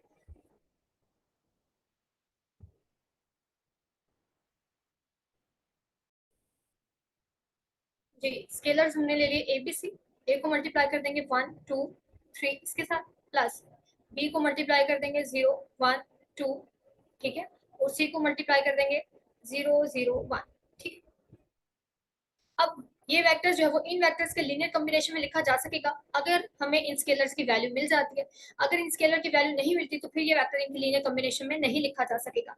अब हम ये देखना चाहते हैं क्या ये सेट ऑफ वेक्टर इस आर क्यूब को जनरेट करता है। ठीक है, आर क्यूब को जनरेट करेगा अगर हमें इन स्केलर्स की वैल्यू मिल गई। ठीक है, चलें जी क्या आ जाएगा, x y z equal to, ये स्केलर अंदर जाके मल्टीप्लाई होगा ए 2a 3a, प्लस ये स्केलर अंदर जाके मल्टीप्लाई होगा 0 b 2b, प्लस ये अंदर जाके मल्टीप्लाई होगा तो आपको क्या मिलेगा 0 0 और c। ठीक है, अब ये ऐड हो जाएंगे, फर्स्ट एलिमेंट फर्स्ट में ऐड होगा, a प्लस 0 प्लस 0 यानी a आ गया, 2a plus b 2a plus b plus 0 यानी कि 2a प्लस b रह गया, 3a प्लस 3a प्लस 2b, और यहाँ लास्ट एलिमेंट हमारा थर्ड कंपोनेंट क्या है c, तो ये आपके पास आ गया। यहाँ क्या पड़ा हुआ है एक्स वाई जी, तो ये दोनों एलिमेंट इक्वल है, इसका मतलब है इनके कंपोनेंट इक्वल है। यहाँ से आपके पास ए फर्स्ट एलिमेंट फर्स्ट के इक्वल आ जाएगा, ए इक्वल टू एक्स आ गया, सेकंड सेकंड सेकंड के इक्वल आ जाएगा 2a plus b equal to y आ जाएगा, थर्ड कंपोनेंट थर्ड के इक्वल आएगा 3a प्लस 2b प्लस सी भी है plus c equals to z. ठीक है, अब आप देखें कि a इक्वल टू एक्स है, ये जो वैल्यू a की मिली है ये यहाँ पुट कर दें, तो आपके पास क्या आ जाएगा, इसको इक्वेशन नंबर 1 कह देते हैं, इसे 2 कह देते हैं और इसे हम 3 कह देते हैं। ये जो ए की वैल्यू है इसको हम इक्वेशन नंबर 2 में पुट करते हैं, तो ये क्या बन जाएगी आपके पास 2x plus b equal to y, यानी बी की जो ये वैल्यू आपको यहाँ से मिलेगी क्या आ जाएगा आपके पास b equal to y minus 2x। तो ये b की वैल्यू आ गई। आप देखिए मेरे पास a की वैल्यू भी आ चुकी है, b की, इन दोनों की वैल्यू उठाएं यहाँ पुट कर दें, आपको c की वैल्यू मिल जाएगी।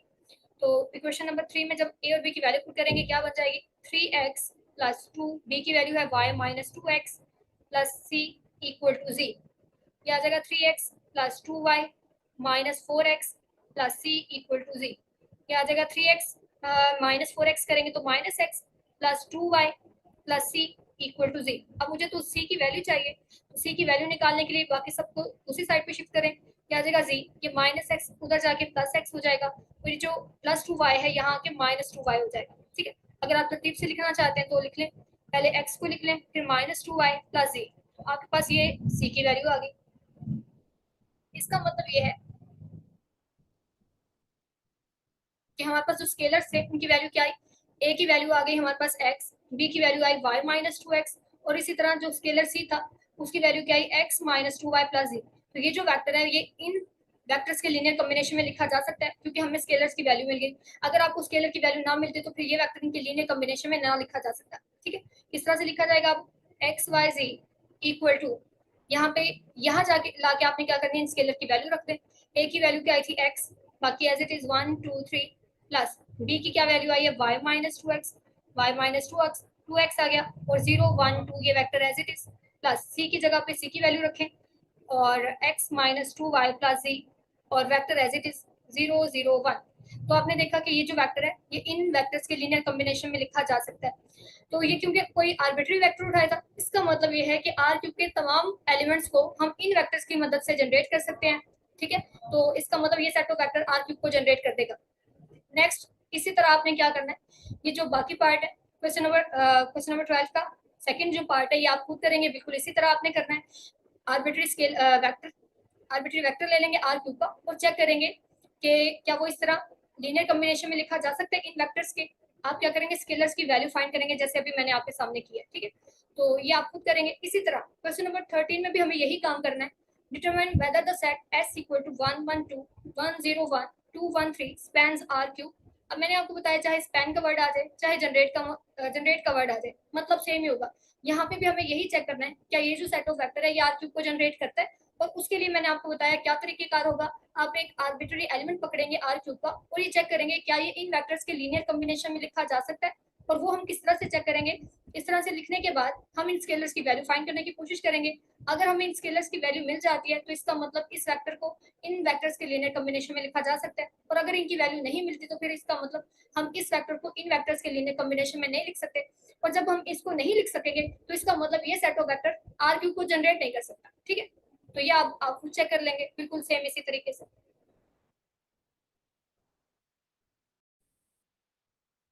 क्वेश्चन नंबर 14, ये भी बिल्कुल क्वेश्चन नंबर 13 की तरह ही है। Show that the yz plane w equal to 0 yz belongs to r is spanned by 0 1 1 and 0 2 minus 1 और 0 1 2 0 2 3 and 0 3 minus 0 3 1।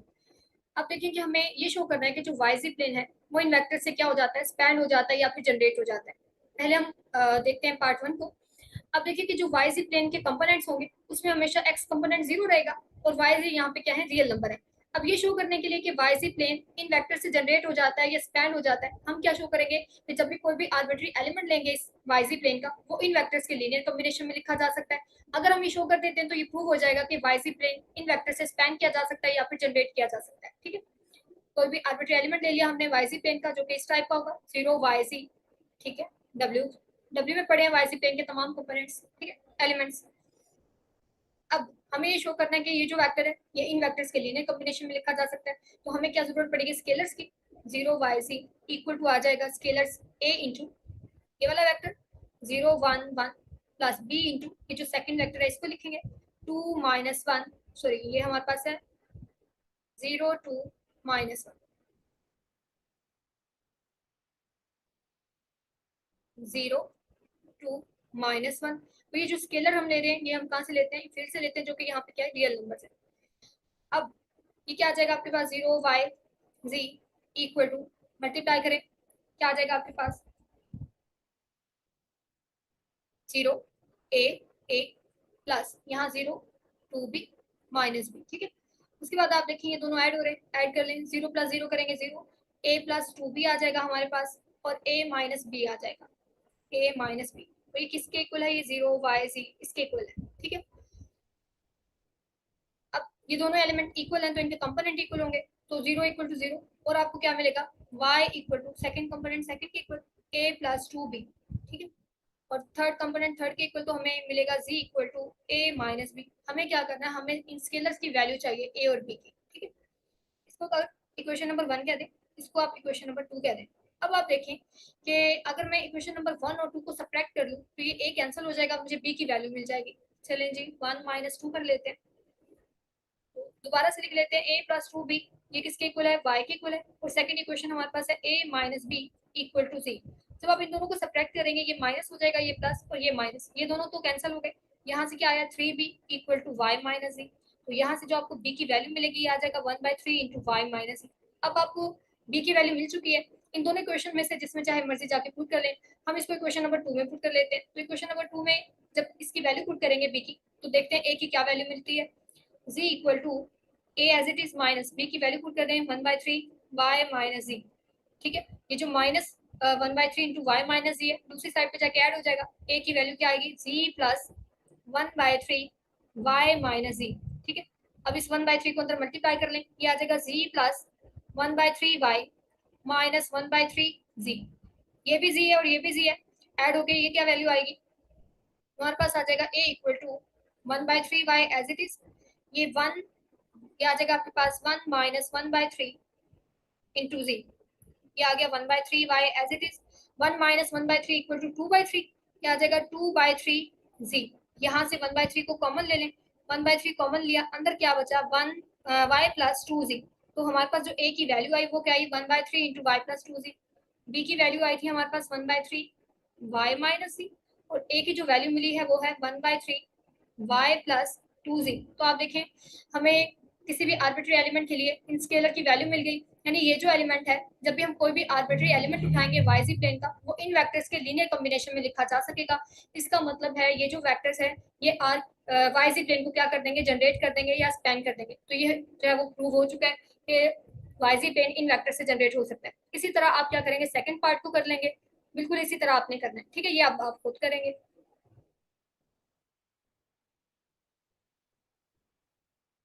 जब आप ए और बी की वैल्यू यानी जब आप स्केलर की वैल्यू फाइंड कर चुके हैं तो आप क्या करेंगे, वापस लाके आपने इनको यहाँ पे पुट भी करना है। चलें जी पुट कर लेते हैं।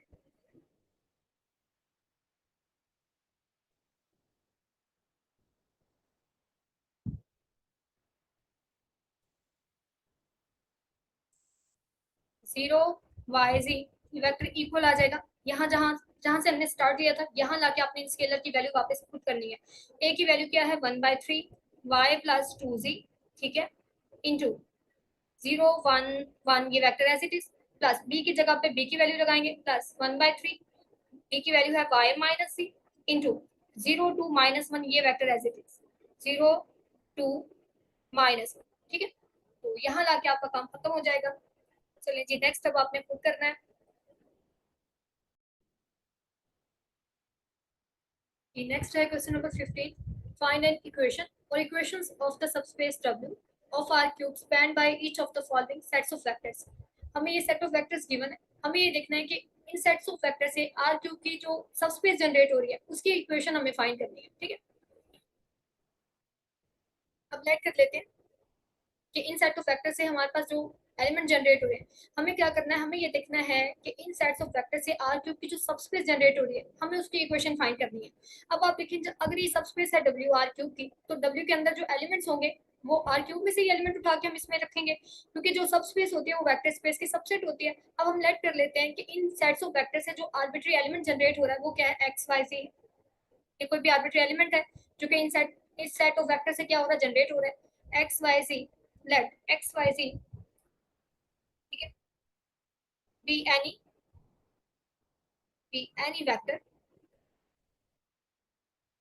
वेक्टर स्पैन बाय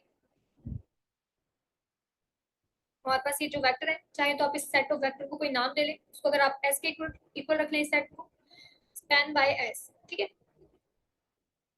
तो अगर ये वेक्टर इससे स्पैन हो रहा है, इसका मतलब क्या होगा कि हम इस वेक्टर को, ये जो हमारा वेक्टर है, इसको इन वेक्टर्स के लीनियर कॉम्बिनेशन में लिख सकते हैं, ठीक है।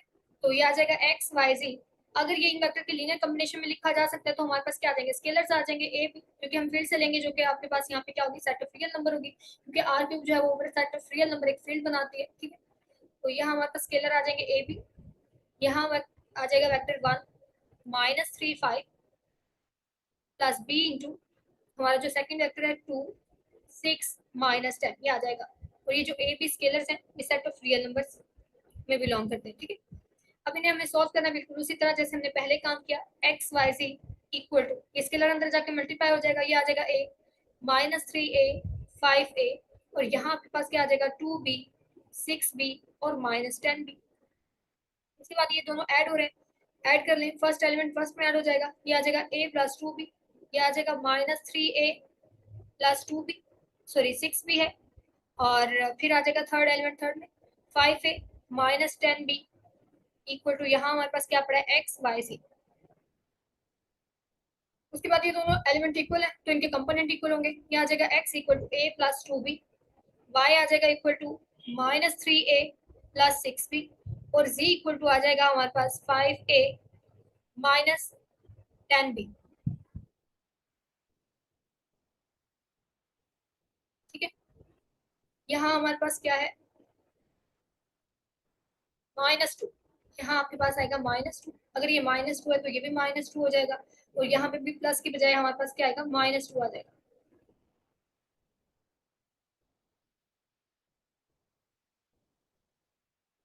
आ जाएगा a -2b। तो यहाँ पे भी हमारे पास क्या आ जाएगा a-2b।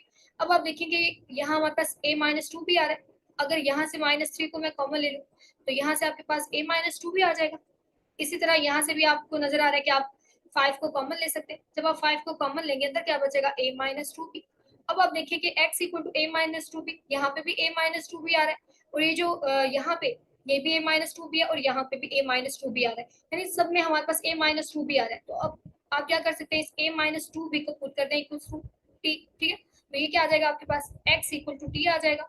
इसी तरह y इक्वल टू आपके पास क्या आएगा -3t, और z इक्वल टू हमारे पास क्या आ जाएगा 5t। तो ये क्या है, ये हमारे पास इक्वेशन ऑफ स्ट्रेट लाइन है, ठीक है। इक्वेशन ऑफ स्ट्रेट लाइन है, इसका मतलब ये है कि ये जो हमें सेट ऑफ वेक्टर्स गिवन है, इससे आर क्यूब में क्या जनरेट होगी, जो सबस्पेस जनरेट होगी वो एक स्ट्रेट लाइन होगी, ठीक है। तो ये इक्वेशन आ गई हमारे पास, हमें इक्वेशन ही फाइंड करनी थी जो इस सेट ऑफ वेक्टर से आर क्यूब की जो सबस्पेस जनरेट होगी उसकी इक्वेशन हमें चाहिए थी, तो ये उसी की इक्वेशन है, और वो एक स्ट्रेट लाइन होगी, ठीक है। ये हमारे पास पैरामीट्रिक इक्वेशन है स्ट्रेट लाइन की।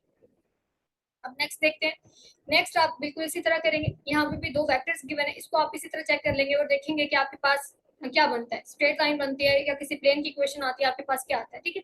अब थर्ड में आपके साथ शेयर कर लेते हुए थर्ड का सोल्यूशन भी, कि थर्ड पार्ट देखें। थर्ड हमारे पास यहाँ पे तीन वेक्टर्स की बना। अब हम लेट कर लेते हैं कि इन वेक्टर्स की मदद से जो हमारे पास आर्बिट्री वेक्टर जनरेट हो रहा है, आर क्यू का जो एलिमेंट है वो एक्स वाई जी है, तो एक्स वाई जी आ जाएगा, यानी कि जो हमने सबस्पेस जिसकी इक्वेशन बनानी है उसका ये आर्बिट्री एलिमेंट है जो कि इन वेक्टर से जनरेट हो रहा है, ये हमने लेट कर लिया। अगर ये वेक्टर इन वेक्टर से जनरेट हो रहा है तो इसका मतलब इस वेक्टर को हम इनके लीनियर कॉम्बिनेशन में लिख सकते हैं, तो हमारे पास स्केलर आ जाएंगे ए बी सी, ठीक है, जो कि हम फील्ड से लेंगे। तो ए इंटू हमारे पास क्या आ जाएगा 1 -2 1, फिर बी इंटू -2 0 3 आ जाएगा, प्लस सी इंटू 3 -2 और -2 आ जाएगा। ये क्या आ जाएगा, स्केलर अंदर जाके मल्टीप्लाई होगा, ए -2a ए, फिर हमारे पास आ जाएगा -2b 0, ठीक है, ये आ जाएगा 3b, प्लस फिर आ जाएगा 3c -2c और -2c आ जाएगा। उसके बाद आपको बताइए ऐड हो रहे हैं, ऐड किस तरह से होंगे, फर्स्ट एलिमेंट फर्स्ट में, ठीक है, सेकंड सेकंड में, थर्ड थर्ड में। तो यहाँ फर्स्ट कंपोनेंट क्या है ए, यहाँ फर्स्ट कंपोनेंट है -2b, और यहाँ क्या आपके पास 3c, तो ये आ गया। सेकंड -2a, यहाँ 0 है तो -2a प्लस 0 0 -2a आ गया, फिर यहाँ से -2c आ जाएगा आपके पास, ठीक है। नेक्स्ट हमारे पास क्या आएगा, a प्लस 3b और यहाँ से हमारे पास क्या आ जाएगा -2c, और ये किसके इक्वल है, ये x y z के इक्वल है। ठीक है, अब ये दोनों एलिमेंट जो है वो इक्वल है, तो इनके कंपोनेंट इक्वल होंगे। हमारे पास आ जाएगा x equal to a minus 2b plus 3c। ठीक है, y इक्वल आ जाएगा हमारे पास, ये हमारे पास -2a माइनस 2c है, और z इक्वल आ जाएगा a plus 3b minus 2c। तो ये हमारे पास तीन इक्वेशंस आ गई। अब देखिए हमें फाइंड करनी है इन वेक्टर स्पेस से जनरेट होने वाली आर क्यूब की सब स्पेस की इक्वेशंस। ठीक है, इक्वेशन फाइंड करनी है हमें। तो हम क्या करेंगे, हम इन स्केलर को यानी कि हम एक्स वाई जी की फॉर्म में इक्वेशन बनाना चाह रहे हैं, तो हम क्या करेंगे, इन स्केलर को खत्म करने की कोशिश करेंगे आपस में सॉल्व करके। आप क्या कर सकते हैं, आप देखिए अगर मैं इक्वेशन नंबर 1 2 3 को ऐड कर लूँ तो आपके पास क्या आएगा, ये जो ए है यहाँ से खत्म हो जाएगा। 1 प्लस 2 प्लस 3 अगर हम करते हैं, तो जब आप ऐड करेंगे हमारे पास राइट साइड पे, लेफ्ट साइड पे एक्स प्लस वाई प्लस जी आ जाएगा, और लेफ्ट साइड पे क्या होगा, जब आप ऐड करेंगे तो ये देखें ए प्लस ए, ये +2 है, और ये -2 है, ये खत्म हो जाएगा। यहाँ देखें -2b, यहाँ तो b का कोई कोफिशिएंट है ही नहीं, तो -2b प्लस 3b, यहाँ से आपके पास b बचेगा। यहाँ देखें 3c -2c और -2c, ये -2c -2c -4c plus 3c, ये आपके पास -c बचा। तो यहाँ से आ गया x plus y plus z equal to b minus c. अब हमें क्या करना है, हम b माइनस सी की वैल्यू निकालनी है, यहाँ पुट कर देंगे, हमें इक्वेशन मिल जाएगी जो कि इन वेक्टर से जनरेट होने वाली सबस्पेस होगी आर क्यूब की उसकी। ठीक है, अब b माइनस सी की वैल्यू निकालने के लिए हमें क्या करना पड़ेगा, हम 1 - 3 कर देते हैं। जब आप इक्वेशन नंबर 1 में से इक्वेशन नंबर 3 को माइनस करेंगे तो आपके पास b माइनस सी की वैल्यू निकल आएगी। चलें जी चेक करें किस तरह से, 1 - 3 कर देते हैं। इक्वेशन नंबर 1 हमारे पास क्या है, x equal to a minus 2b plus 3c। इसी तरह हमारे पास इक्वेशन नंबर 3 क्या है, z equal to a plus 3b minus 2c। ठीक है, सब्ट्रैक्ट कर दें, ये माइनस आ जाएगा, ये प्लस माइनस हो जाएगा, ये प्लस हो जाएगा। यहाँ से आ जाएगा x माइनस जी, यहाँ आप देख सकते हैं a और माइनस ए कैंसिल हो जाएंगे। अब यहाँ से -2b -3b, ये -5 भी हो जाएगा, और यहाँ से +3c +2c, ये आपके पास आ जाएगा +5c। अब हमें किसकी वैल्यू चाहिए, मुझे तो b माइनस सी की चाहिए, तो इसमें से आप -5 को कॉमन ले लें। जब आप -5 को कॉमन लेंगे तो आपके पास b माइनस सी आ जाएगा, और यहाँ क्या पड़ा हुआ है x माइनस जी, ये माइनस यहाँ मल्टीप्लाई हो जाएगा, तो ये z माइनस एक्स आ जाएगा equal to 5 into b minus c. यानी b माइनस सी की अगर मैं वैल्यू निकालना चाहूँ तो वो क्या आएगी, 1/5 z माइनस एक्स। अब ये b माइनस सी की वैल्यू आ गई, उठा के इसको इस इक्वेशन इसमें पुट कर दें तो आपके पास क्या आ जाएगा, जब इसको पुट करेंगे यहाँ लाके, तो x plus y plus z equal to 1/5, और यहाँ मेरे पास क्या है, z माइनस एक्स। ठीक है, अब इस 5 को यहाँ लाके मल्टीप्लाई कर दें, 5x plus 5y plus 5z, और यहाँ क्या पड़ा है, z माइनस एक्स। अब इनको उठा के यहाँ ले आए तो आपके पास क्या आ जाएगा, 5x, ये माइनस एक्स इधर आके क्या हो जाएगा, प्लस एक्स, फिर 5y as it is plus 5z, और ये जो प्लस जी है इधर आके माइनस जी हो जाएगा, माइनस जी इक्वल टू 0। तो आपके पास क्या आएगा, 5x प्लस 6 प्लस एक्स क्या हो जाएगा, ये 6x हो जाएगा, 6x प्लस 5y और 5z माइनस जी, ये 4z हो जाएगा, प्लस 4z इक्वल टू 0। तो हमारे पास इन सेट ऑफ वेक्टर से जनरेट होने वाली आर क्यूब की जो सबस्पेस है उसकी इक्वेशन क्या आई, 6x plus 5y plus 4z equal to 0। ठीक है, इस तरह से आपने करना है इनको।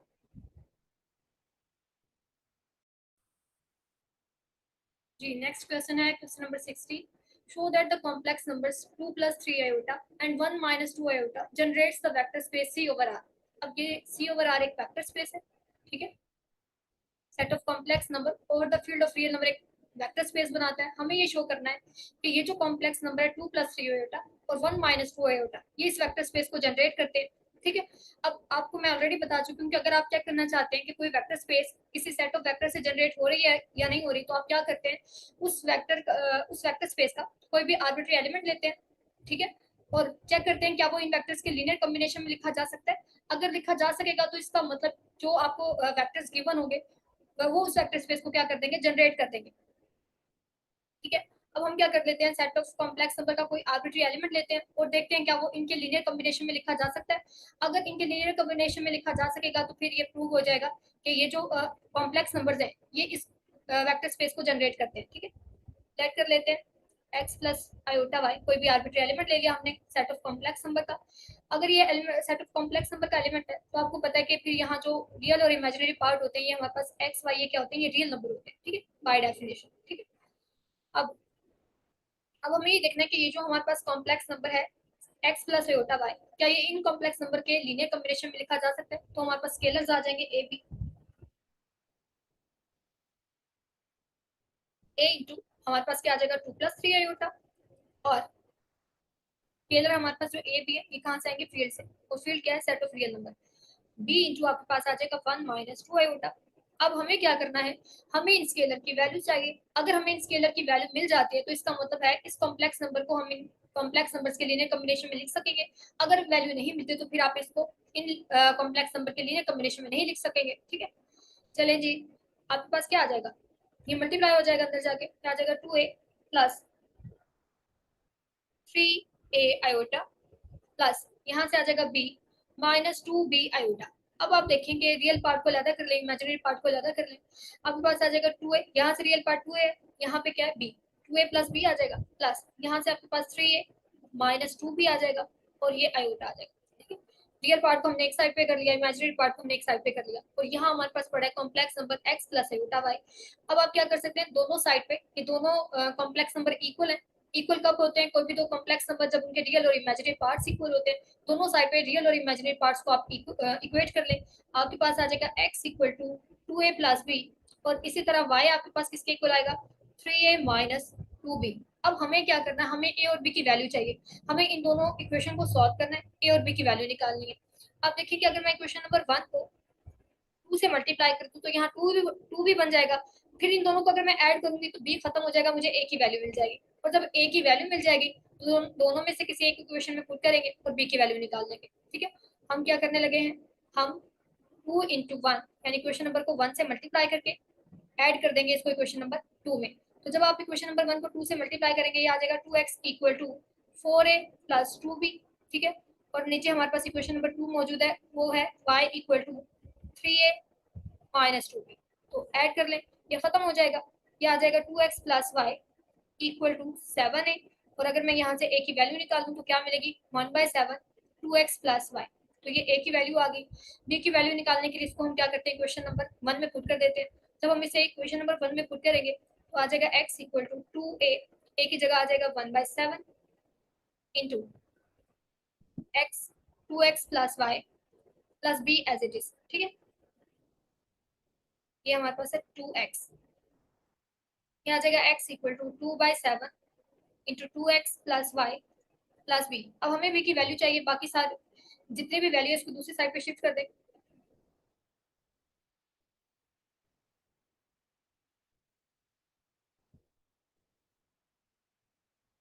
क्या आ जाएगा x -2/7 2x plus y equals to b, ये अंदर जाके मल्टीप्लाई हो जाएगा, x -4/7 हो जाएगा, 4/7x -2/7y equal to be, ठीक है।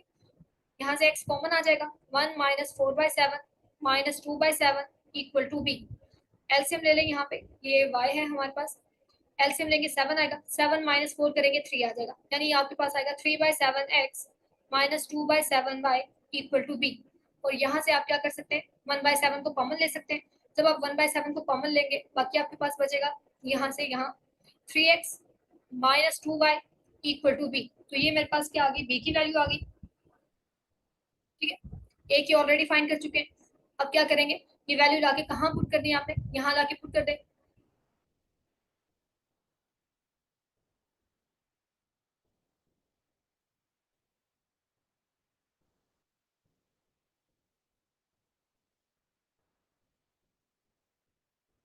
जी ये हमारे पास आ जाएगा x plus iota y equals to, a की वैल्यू आई है मेरे पास 1/7 2x प्लस वाई, ठीक है। और ये एलिमेंट ये जो कॉम्प्लेक्स नंबर है ये एज इट इज आ जाएगा 2 + 3 आयोटा, b की जगह पे b की वैल्यू रखें 1/7 3x -2y, और ये complex number as it is 1 -2 iota, ठीक है। इसका मतलब है कि ये जो complex number x plus iota y था ये हमारे पास ये जो कॉम्प्लेक्स नंबर गिवन है इनके लीनियर कॉम्बिनेशन में हम इसको लिख सकते हैं। और ये क्योंकि आर्बिट्री कॉम्प्लेक्स नंबर लिया था हमने, इसका मतलब जब भी हम कोई सा भी कॉम्प्लेक्स नंबर लेंगे वो इन दोनों कॉम्प्लेक्स नंबर के लीनियर कॉम्बिनेशन में लिखा जा सकेगा। इसका मतलब ये जो दोनों कॉम्प्लेक्स नंबर है ये इस vector space C over R को क्या कर रहे हैं, जनरेट कर रहे हैं। ठीक है, तो इस तरह से आप इन क्वेश्चन को कर सकते हैं। इसके बाद जो क्वेश्चन नंबर 17 है उसको आप हमारे जो थ्योरी के लेक्चर है वेक्टर स्पेस के उस वहां से देख सकते हैं, तो वो आपका वहां से हो जाएगा। ठीक है, तो आप इसे देख लीजिएगा। Thank you so much, Allah Hafiz.